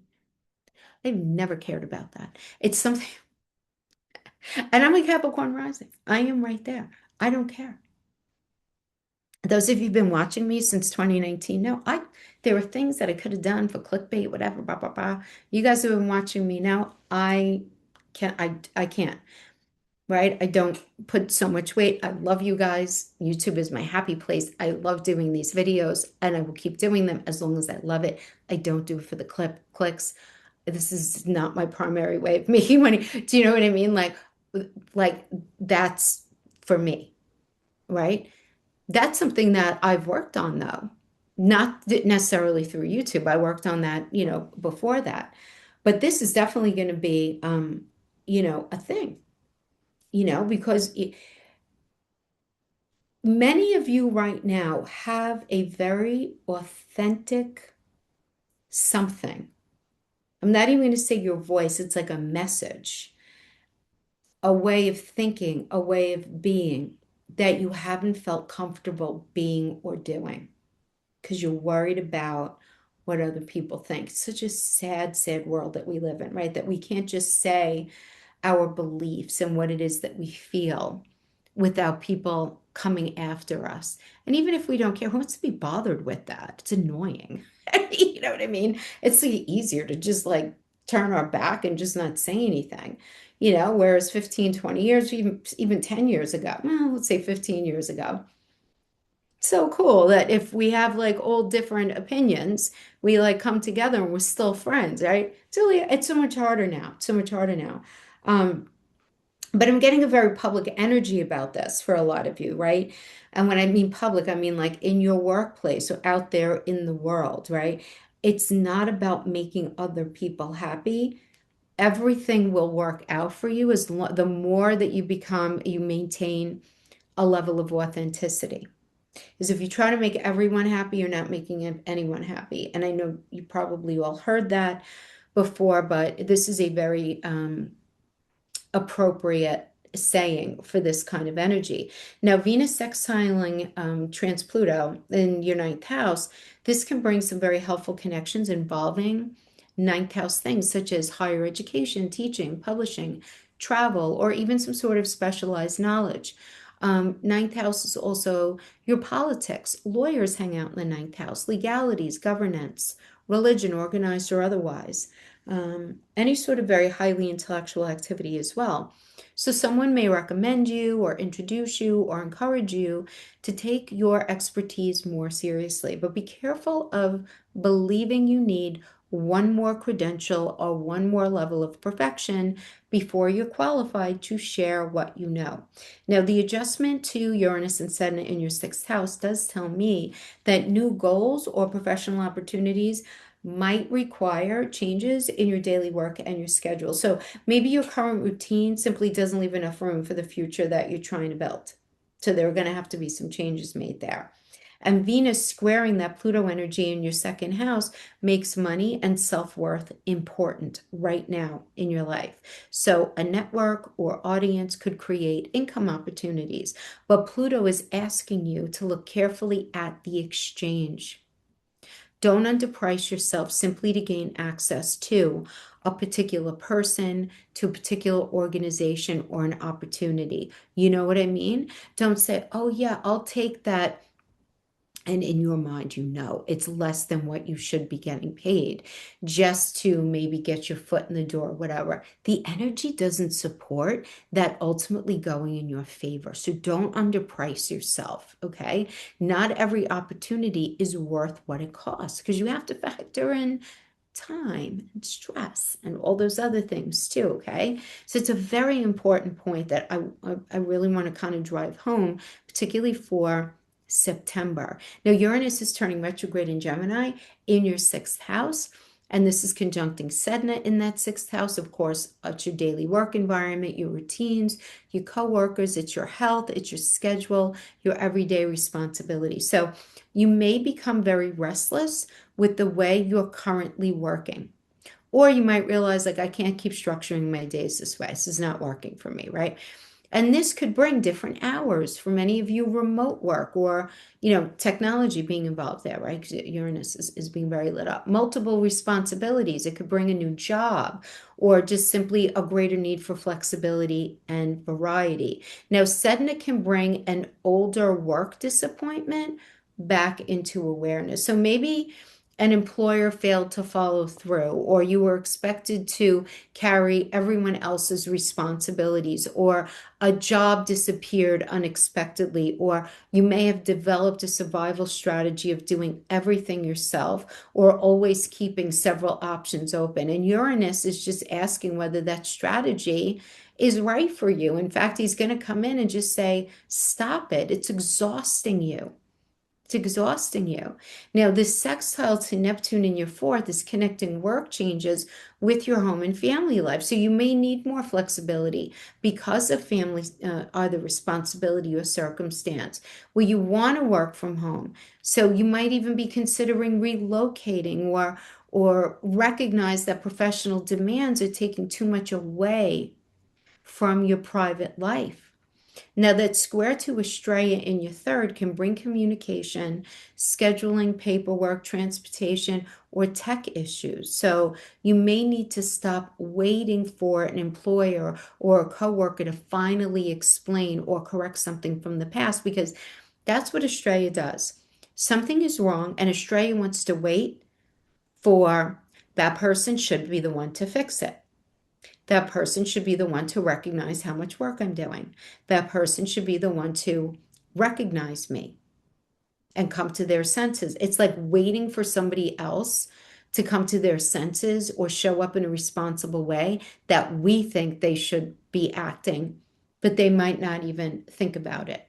And with a stray there, chances are they're not even going to realize it.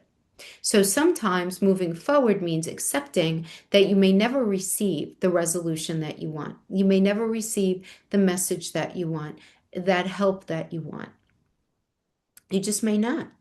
You may never get third house. You may never have that conversation with that messed up sibling or that extended family member or that neighbor. They're never going to see it. They're never going to see it.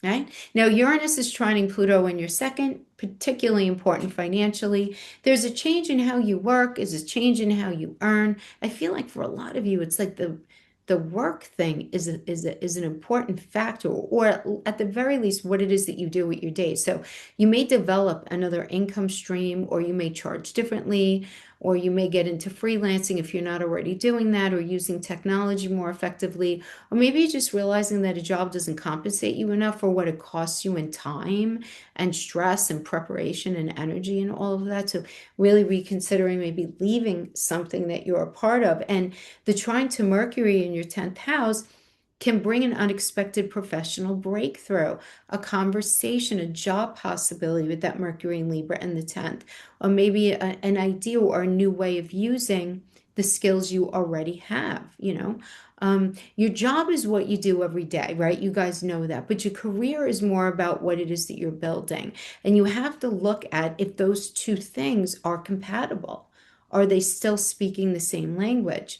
Now, speaking of the day-to-day work environment, we do have new moon in Virgo. It is in your ninth house of higher education, teaching, publishing, travel, international matters, legal issues, spirituality, politics, your larger worldview. Something may be asking you to expand beyond the life that you're currently living. So you could begin a degree or a certification, or teach or write or publish, or plan significant travel, or deal with a legal matter, or become more serious about an intellectual, maybe even a spiritual path. But Virgo's there, and Virgo wants to make everything practical. So if you do want to go for the degree, research the program, figure out how it's going to work in your life. If you want to publish, start writing. If you want to teach, figure out where your expertise fits. The dream needs that next step. That's what that Virgo energy wants. Now, the sextile to Mars, Kronos, and Hades in Cancer in your seventh house says that another person could become very important for you in this expansion. So it could be a spouse, or a client, or advisor, or a mentor, or collaborator. Could be an attorney or an administrator, or other experienced professionals may help you move something forward. Now, Mars is bringing action through partnership, while Kronos can bring someone with authority or expertise who really knows how to navigate a system that you're trying to get into. So Hades can bring an older client back, or a collaboration or agreement, or relationship back for reconsideration. Now, some relationships may be worth restoring. Others may just show you that you've spent enough energy trying to repair something that just quite honestly no longer works. So you don't necessarily have to figure out the next chapter entirely by yourself. You just don't need to do that. And you don't have to figure everything out in one day. But these are likely the psychological components that you're going to be dealing with. Now, Mercury is moving into Libra, and of course, that's in your 10th house. Again, a high house, angular house, career, reputation, standing in the world, the status of your most important relationships, your long-term plans, your visibility, professional direction. Guys, this can bring interviews, applications, negotiations, meetings, presentations, conversations with supervisors, professional writing, or just decisions about whatever this next role is. Because I feel like a lot of you have some kind of next role. Now, Libra does want fairness. So you may be negotiating a title, or compensation, or responsibilities, or schedule, or authority, or something like that. And because Mercury is at the top of your chart in that Libra energy, what you say professionally carries a lot of visibility. So watch your words, but understand that your words have a lot of power. Now, Mercury's connection to the vertex in your eighth house could make one professional conversation important financially. So maybe we're talking salary, benefits, funding, investments. Those are all eighth house things. Or outside financial support can all be part of the discussion. And the trine to Uranus and Saturn in your sixth house can bring unexpected professional news, or help you suddenly see help in suddenly being able to see how several different skills that you've developed over the years could be combined into a new career direction for yourself. So an older professional disappointment may look totally different right now. Not as proof that you weren't good enough, but as information about the kind of environment you no longer even want. So maybe you really wanted that position many years ago and you went, you didn't get it. And it comes back around now and you apply again. Maybe you get it, maybe you don't, but your energy is not in the same space. It's totally different. So you'll be approaching the entire thing differently. And Mercury's adjustment to Chiron in your fifth can require some balancing, right? When it comes to like career with children or creativity or entrepreneurship or romance or personal fulfillment, like where do I fit it all in? And if you're considering turning something creative into professional work, don't assume vulnerability means it isn't viable. Even if you're feeling, I'm not sure, feeling kind of vulnerable about this, that's normal. That would be weird if you didn't feel like that. That doesn't mean it's not viable, even though you're feeling that way. Sometimes it simply matters to you. Nothing more, right? Now, we also have that opposition to Neptune in your fourth, and this is bringing career versus home very much into focus. So, a job may affect where you live, or how much you're home, or what your family needs from you. A professional dream can absolutely begin taking shape here, but get the specifics before reorganizing your entire flipping life around it, okay? And that Mercury trining Pluto in your second is very powerful for salary and compensation discussion. So this is really about being able to say, listen, and not in a cocky way, but just saying, listen, this is what I bring. Here's what this responsibility requires, and here's what I believe this is worth. Confidence, not cockiness, right? So, lot to think about there.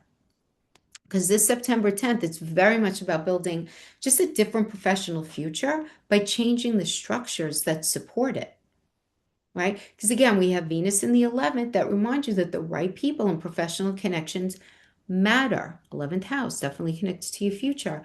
Uranus in your 6th house, as that your everyday work may need to change.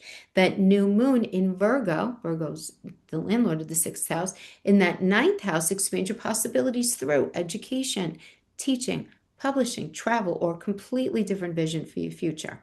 And that Mercury energy in your 10th says it's time to talk about where I'm going professionally.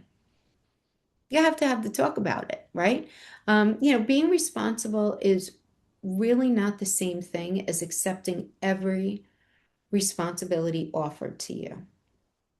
It's a big difference. And it's something that we have to learn. So you might discover that that next level doesn't come from working harder inside the same structure. It comes from changing the structure, valuing your time differently, expanding your vision, and allowing the right people to help you move forward.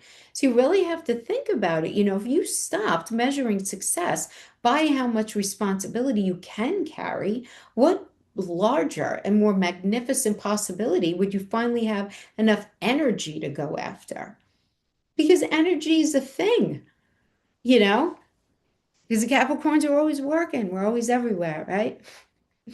So that is what I have for you, my friends. I hope this was helpful in some way. I wish you guys a very blessed first couple of weeks of September. Again, I'm going to be doing a follow-up video for the other energies that are going on in September, but this September 10th, I felt like it deserved its own video. All right, I will see you guys next time. Thank you so much for joining me. Bye-bye. Hi, Aquarius. So let's talk about September 10th. For you guys, this brings together career and visibility and creativity, shared finances. Oh, there's so much going on. Relationships, your evolving sense of identity. Venus is moving into your 10th. Venus is in Scorpio, moving into your 10th house. Uranus and Gemini is stationing retrograde in your 5th house. The Virgo new moon is falling in your 8th house. Mercury is going into Libra in your 9th. And with Pluto retrograde in Aquarius in your 1st, the backdrop of all of this is simple but pretty powerful. You're changing. So some parts of your life may need to change with you, right? Because those things can't stay the same anymore. Now, Venus, let's talk about your 10th house. Highest house in the chart. Venus is going in there into Scorpio. Again, that 10th house, career, reputation, leadership, public visibility, manifestation of mother energy, your long-term goals. Very supportive. You may receive recognition. You may make an important connection or find that an employer or a supervisor or a client responds very positively to what you bring. But Scorpio makes this a lot deeper than simply, oh, shucks, being liked, being a nice guy, right? You're really looking at what you actually want to accomplish and what you want to be known for, right? So it's positive, but there's a lot of this internal conversation that's going to be, or internal monologuing that's going to be going on with you. Now, the opposition to Chiron retrograde in your fourth house does activate that home career axis. So family responsibilities, your living situation, or an old wound around emotional security may influence a professional decision. Really, maybe putting a lot of weight on family and location, whatever it is, but maybe you've believed that if you become successful enough, you'd finally feel secure. That could be another manifestation. Now, this transit can show you that external success and internal security are not necessarily the same thing. They are just not. Many uber wealthy people will be able to tell you that they are not the same thing. But Venus, and I could hear you from here, I'll take that chance. I'll give it a go. Give me a bunch of money and I'll let you know how internally secure I don't feel, right? But they really are not. It does come to a point. But anyway, I don't want to overspeak that. We also have Venus exiling trans Pluto in your eighth house, which connects career with funding and with benefits and investments and insurance, and for some of you, loans, for some of you, a partner's resources or other forms of financial support. So careful planning helps for sure, but don't convince yourself that every financial detail has to be perfect before you can move forward with something. Okay. So that time will not come. Okay. The adjustments to Uranus and Sedna in your fifth may require your career to make room for fun, creativity, children, romance, entrepreneurial activities, or just something that for whatever reason you just love doing it. You love doing it. Maybe you're playing video games, whatever it is. But a creative interest could suddenly look professionally viable. An earlier disappointment can make you hesitant. You might be a little back on your heels, but you're going to be asking yourself if you're responding to what's possible now or to what happened before. Because it's very easy for all of us in this energy to say, oh, no, well, the last time I let myself do this, that happened. And then looking at that situation through that old lens, we cannot do that this time. And Venus's connection with Pluto in your first is so significant. Your professional direction may be changing because you no longer want to be the person that you were when you originally chose what it is that you're doing now. You may want more authority or independence or visibility or just meaningful work. And Uranus going retrograde in Gemini in your fifth, plus conjuncting Sedna in that space of romance and creativity and children and your own business and personal expression and just fun and pleasure. Something inside of you is saying, like, I need more creative freedom than I've been giving myself. I need more fifth house energy. Maybe you need more romance. You need to connect with your inner child more. Maybe you just need to go down to the beach and paint something. Just connecting, and whatever that means for you. So you might begin writing or teaching or creating content or developing some sort of online project, starting a business, or maybe you're returning to something that you once loved, but you dismissed it because it was impractical. Gemini can also help you combine talents or interests that you've previously kept very separate. A nice energy for that. Now, Sedna can bring back an older creative disappointment, though, something that wasn't recognized that you tried to do, where you didn't succeed, or that someone discouraged you from pursuing.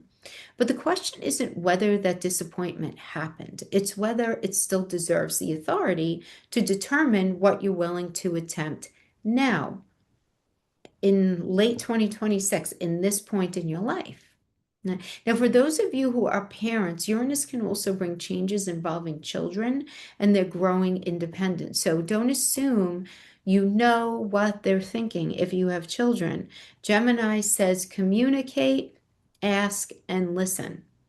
And that sextile to Neptune in your third is excellent for creative communication, for writing, teaching, speaking, and imaginative ideas. So inspiration can hit you unexpectedly. So capture it when it does. Have a little pad and pen by your bed. Make sure you always have like maybe a little field notes notebook with you. Something small that you could just like put in your bag, your pocket, whatever. But lots of really cool downloads are going to be happening to you. Now, that square to Estrella in your second house brings money into the creative picture. So, something you enjoy may have financial potential, but maybe not through the model you originally imagined. And don't undervalue a skill just because it comes naturally to you. You are very good at certain things naturally. That doesn't mean you don't want to undervalue that just because you happen to be really good at it. And most importantly, Uranus trining Pluto in your first. It's super important to really identify that because what you are creating is connected to who you're becoming. So you may care much less about universal approval and become a lot more willing to express something genuinely original. And that trying to Mercury in the ninth can take that creativity further through teaching or publishing or educating or travel or some kind of larger audience. So how can you turn what you know into something that is uniquely yours? And this is something that I just feel like a lot of you kind of know what I'm talking about. Now, we have this new moon in Virgo in your eighth house of shared finances, debt, taxes, investments, inheritance, mortgages, insurance. Did I say that? Financial support, intimacy, trust, um, power, because Pluto is the modern ruler over the eighth house, vulnerability. This could be a very, very constructive financial reset for you guys, this new moon in Virgo. So you might be reorganizing like joint finances, or you might be paying down debt or review insurance or investments, dealing with taxes, apply for funding, or just finally address some financial paperwork maybe that you've been avoiding, whatever it is. But Virgo says, like, don't look at the entire problem and become overwhelmed. Just say, okay, let me create like a little checklist, what needs to be done first. And this energy can also bring a new chapter around how for you resources are shared within a relationship. So it could be an intimate relationship or a business relationship, whatever it is, but it's looking at like who pays what are the expectations. Greater clarity now is absolutely going to prevent resentment later. Now, there is then to have the conversation, especially because what's going on with Mercury being in Libra, very nice energy there. Now, the sextile to Mars, Kronos, and Hades in your sixth house in Cancer connects finances with employment, benefits, responsibilities, health, and your everyday work. So, a job change could affect your insurance, your retirement contributions, or your household income. Okay. That is not the end of the world. You may also take on more responsibility or authority professionally. And if you do, it's very fair to ask whether compensation is increasing along with the responsibility. So I'm not saying don't worry about the retirement contribution or the insurance. I feel like this is not going to be a step down. So if you have those things, it's just going to be a matter of making the adjustment if you're changing jobs. Now, Hades can bring back neglected work, health, neglected health, paperwork, any sort of system that needs attention in that space. So the larger, and in Virgo, is Virgo rules health, mental, physical, and emotional, right? So the larger message for you guys here with this new moon is we want to make sure that you're creating a system instead of constantly living in reaction.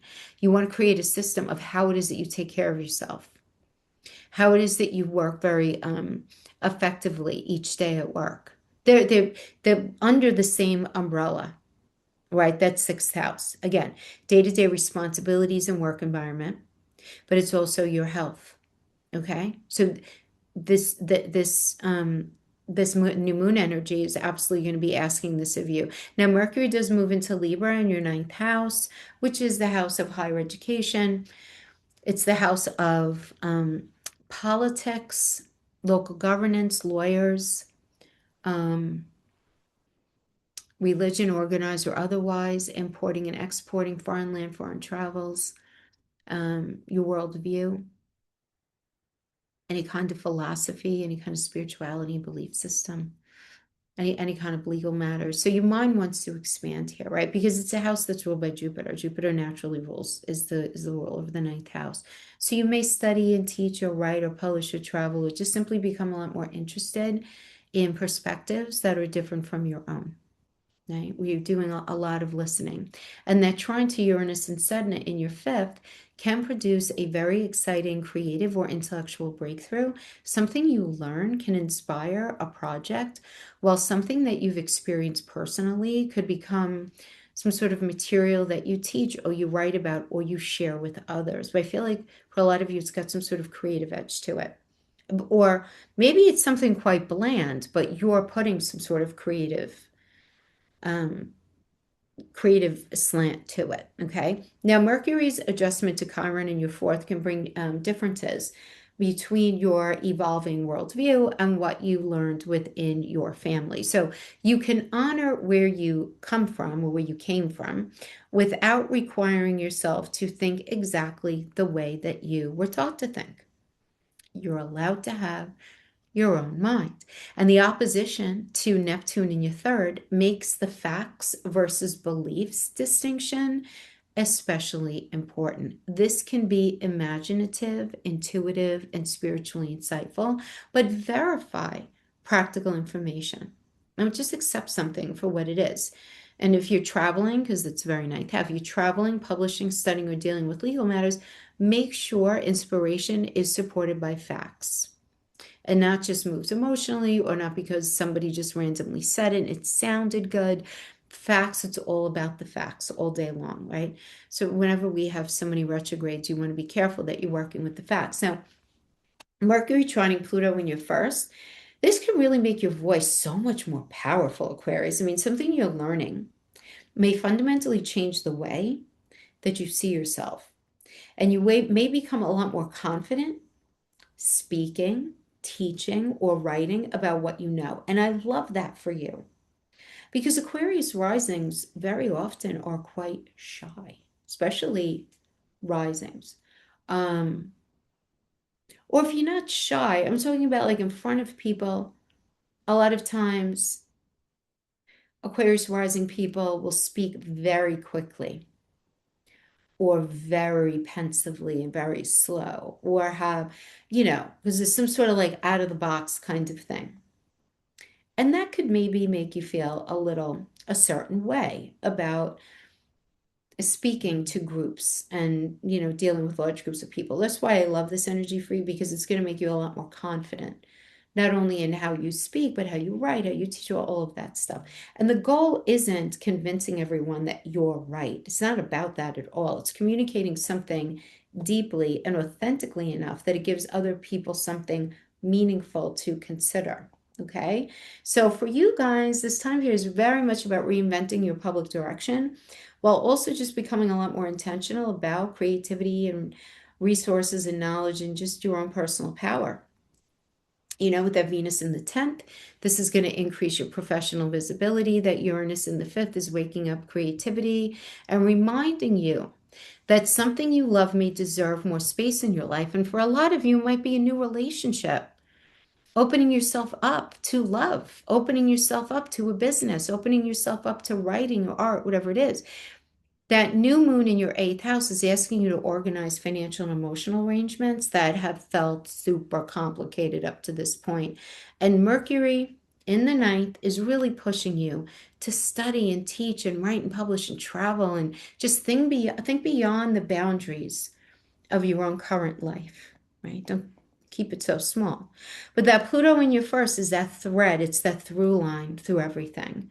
Your career is shifting, your creativity is waking up, your financial and your emotional arrangements are all being reorganized, and your worldview is expanding. And underneath all of it, you're changing. And I remember, and I tell you guys all the time, I remember I had Pluto in my first house before it went into Aquarius because I'm Capricorn rising. And my whole life changed completely from the beginning of that transit to the end. I mean, unrecognizable. So, really, what you need to ask yourself is if you just stop defining yourself by the roles and the expectations or the agreements that once made your life feel secure, you stop doing that. What part of you would finally have room to emerge and grow? So, really, this is like stop being afraid. You have some really good energy to jump into, but we have choice. You can choose not to. I'm strongly encouraging you to go in that direction because this is good for you. Okay, my friends, that is what I have.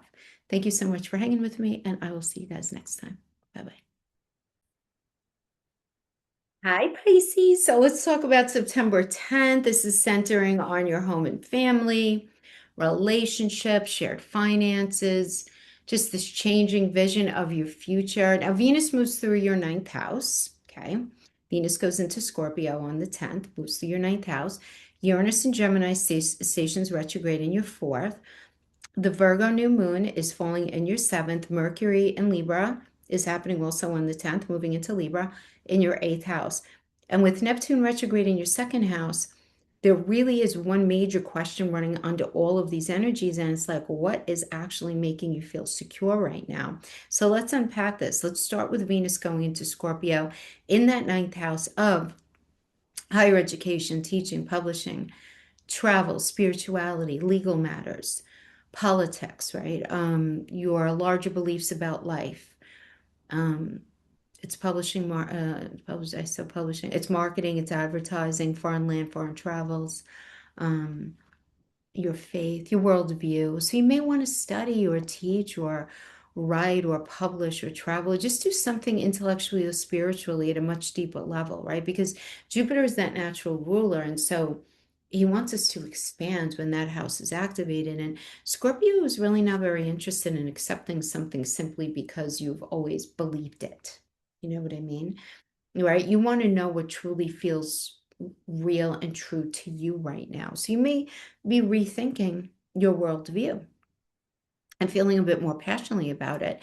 Now, the opposition to Chiron retrograde in your third house can bring up an old wound around siblings, extended family, your voice, your intelligence, your education, or just feeling heard.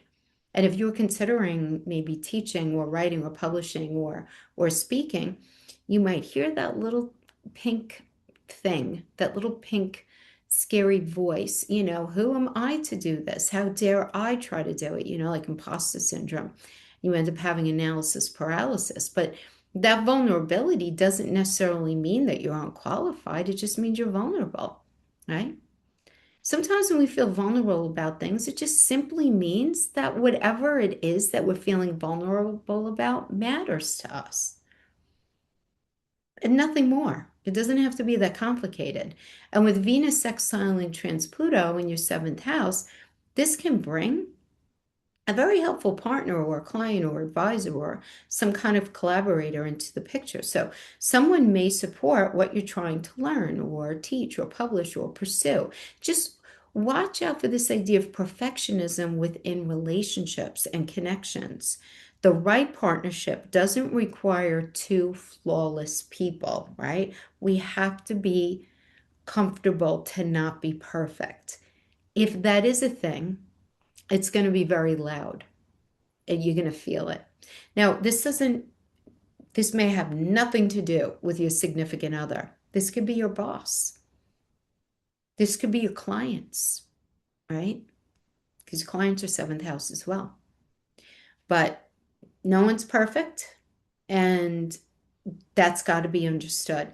If you are caught up in a dynamic where that is not the reality, it's going to become very difficult for you to ignore that. You will want to address that. Now, the adjustments to Uranus and Saturn in your fourth do tell me that your larger plans are likely going to require some changes at home. So you might consider relocating or reorganizing family responsibilities or recognize that an old family experience has shaped what you believe home and security are supposed to look like. And the adjustment to that part of fortune in your second house brings money into these decisions. So, education, travel, publishing may require an investment, or your knowledge itself could become another source of income. With Neptune also in that second house, Neptune retrograde, though, Neptune is lacks clarity. So we have to be super clear about numbers when he's hanging out in the second house. I mean, double check, triple check. What is the salary? What are you charging? What are the expectations? Is it in writing? Okay. Now, Neptune is very dreamlike, though, right? So a dream can become a lot more sustainable when you understand what it costs and what it can realistically provide. Just understand your second house of money, sense of self, and values have this really crazy cloak over it right now, right? So we say that about your ruler, right? I mean, Neptune is your ruler, but when Neptune, especially when Neptune is retrograde in that space, there's a dissolution about Neptune when he's retrograde. He likes to dissolve things. He can make things very confusing. We can kind of see, but no, I always say it's like looking through a thick fog or a dirty window, dealing with like a Neptune energy. So just understand that, just being very clear on how much is it? What am I getting for it? If that's relevant, whatever. And what can it realistically provide? And Venus is squaring Pluto to that 12th house, of Venus and Scorpio energy squaring Pluto to your 12th house, asking you to examine whether an old belief is keeping you psychologically attached to fear, guilt, or something that you're ready to release, but you're just holding on to it. Because your worldview doesn't simply need to comfort you anymore. It needs to feel true, and you need to be able to talk about it as well. So really understanding what you're psychologically attached to, because of fear or guilt or whatever it is. Okay. Now, Uranus is going retrograde, turning retrograde in Gemini in your fourth house while he's conjuncting Sedna in that house of family and parents and first family and property and roots and emotional security. So you could suddenly realize that the way you've been living, you can't keep doing it. You can't keep living this way, right? So for a lot of you, it can mean an actual move. For others of you, it's just simply going to be changes within your household. There's a greater independence from family, or just simply recognizing that you've outgrown an emotional pattern that you've lived inside for years. And Sedna is adding an older family story here that's involving disappointment and abandonment and loss, or just not receiving the support that you needed. And that can create adult beliefs, such as just saying as your default, yeah, well, people leave, or I have to take care of everything myself, right? Sedna can bring that real feeling. And Uranus is asking whether you're making your decisions today for your future because they're right for you now, or because you're still protecting yourself from what happened before. We all have this going on somewhere here, okay? And this is going to feel very real for you. you know are you assessing and responding to the present based on the past, right? And the sextile to Neptune in your second connects home with money. So a move, a property decision, or changing household situation may affect your resources. And Neptune says, envision the home you want, but check the numbers before you reorganize your entire life around it. Like don't just jump into something. And that square to Estrella in your first can challenge an identity that you've developed within your family. Maybe you've always been the caretaker or the mediator or the person everyone relies on, right? But how do you continue that? How long do you want your identity tied to waiting for somebody else or some family situation to finally change? That's a big question for a lot of you right now. What are you waiting for? Who are you waiting for? What situation are you waiting for? Estrella is telling you, oh, wait. But Uranus is like, nope.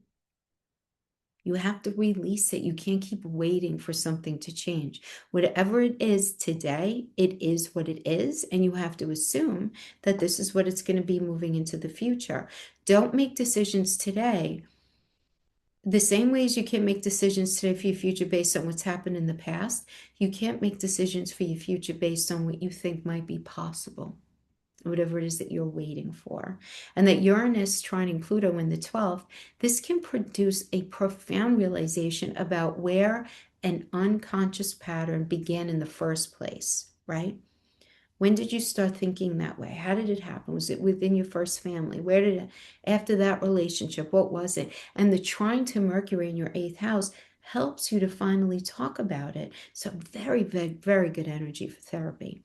So maybe through conversations about family and property and inheritance and money and trust, something from the past, but something in that mix, and maybe several things in that mix, need to be communicated out and healed, right? Something that has always been felt may finally be spoken about here in this energy, or something that's been hurting you for a while is going to be spoken about in this energy.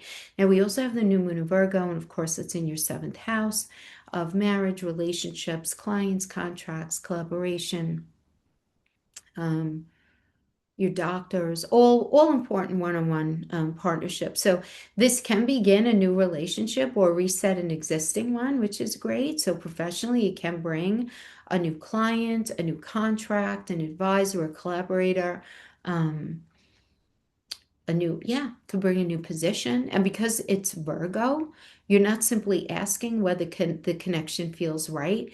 You're really looking at whether it is actually going to be able to work in your life, right?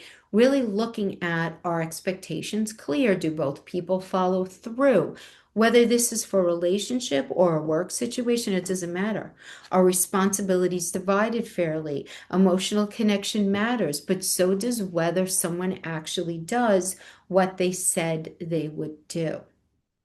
You don't want to go into that space where you're like, oh, but maybe if, right?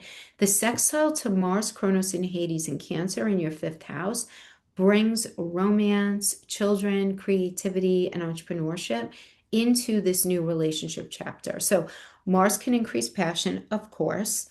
For those of you who are parents, children may require greater involvement or affect a relationship decision for you right now. Now, Kronos can also take a creative talent that you have and really push you to take it more seriously, right?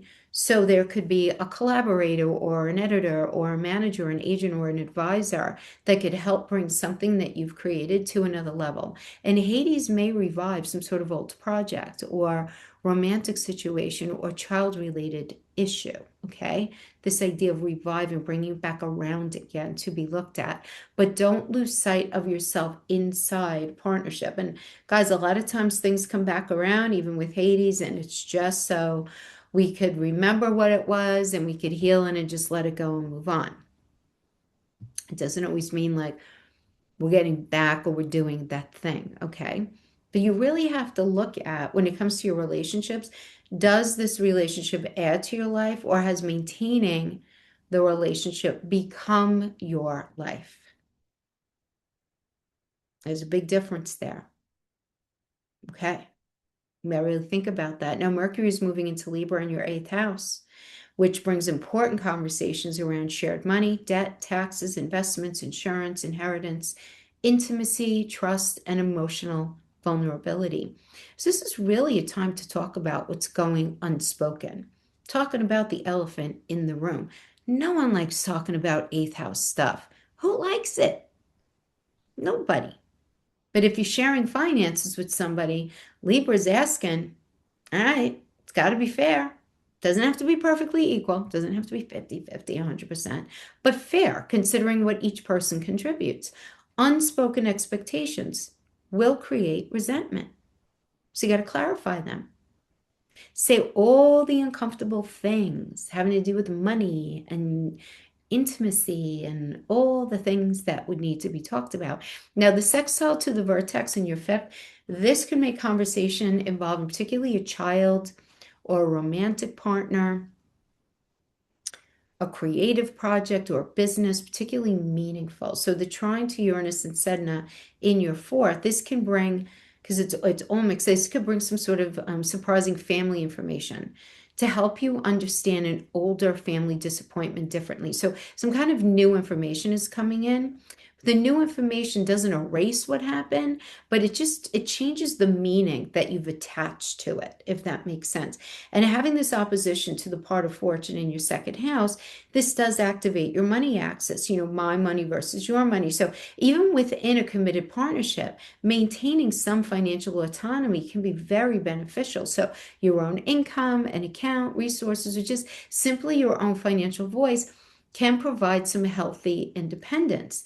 And the adjustment to Chiron in your third house can make financial or intimate conversations and communication touch on an old wound around speaking up.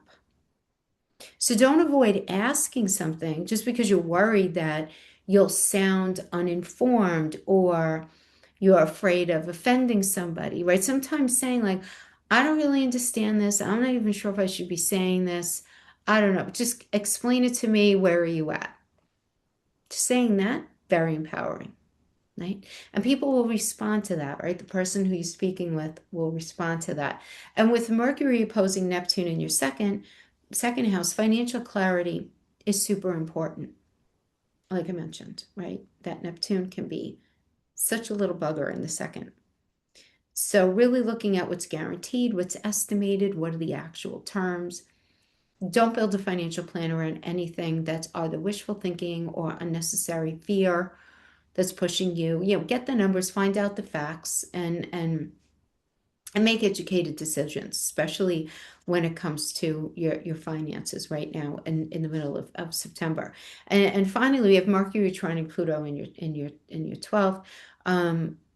That can uncover something that you've avoided discussing, some kind of fear or attachment or family pattern or financial concern or buried emotion. And once something hidden becomes conscious and speakable, it has so much less power over you. So for you guys, this time period is about redefining security through greater honesty, but not only with yourself, with other people. So you have Venus in that ninth house, expanding your worldview, just in short. You have Uranus in the fourth, which is changing your understanding of home and family and emotional security as well. We have the Virgo new moon in your seventh house, opens up a new relationship or partnership chapter for you. And we have Mercury in that eighth house. It says that trust requires honest conversations about the icky things in life, money, intimacy, expectations, dependency, all that. And maybe I think one of the deepest lessons here is recognizing that what belongs to you and what belongs to you and what doesn't belong to you, right? What belongs to you? What are your bags? And what bags have you been carrying that don't belong to you? I'm a big advocate. Don't carry bags that don't belong to you. We all have enough bags, right? That could be someone else's fears or family expectations or a partner's problems or old guilt or an old story about what security is supposed to look like. You can care about somebody without carrying every outcome for them. You can commit without disappearing inside the relationship. You can share resources without surrendering your own financial agency. You can even honor your past without requiring your future to resemble it, right? So stop confusing uncertainty with danger, you know? And once you do that, figure out like, where is your life ready to expand, Because that's the energy that's coming up. All right, my friends, that is what I have for you. Thank you so much for hanging out with me. I'll see you guys next time. Bye-bye.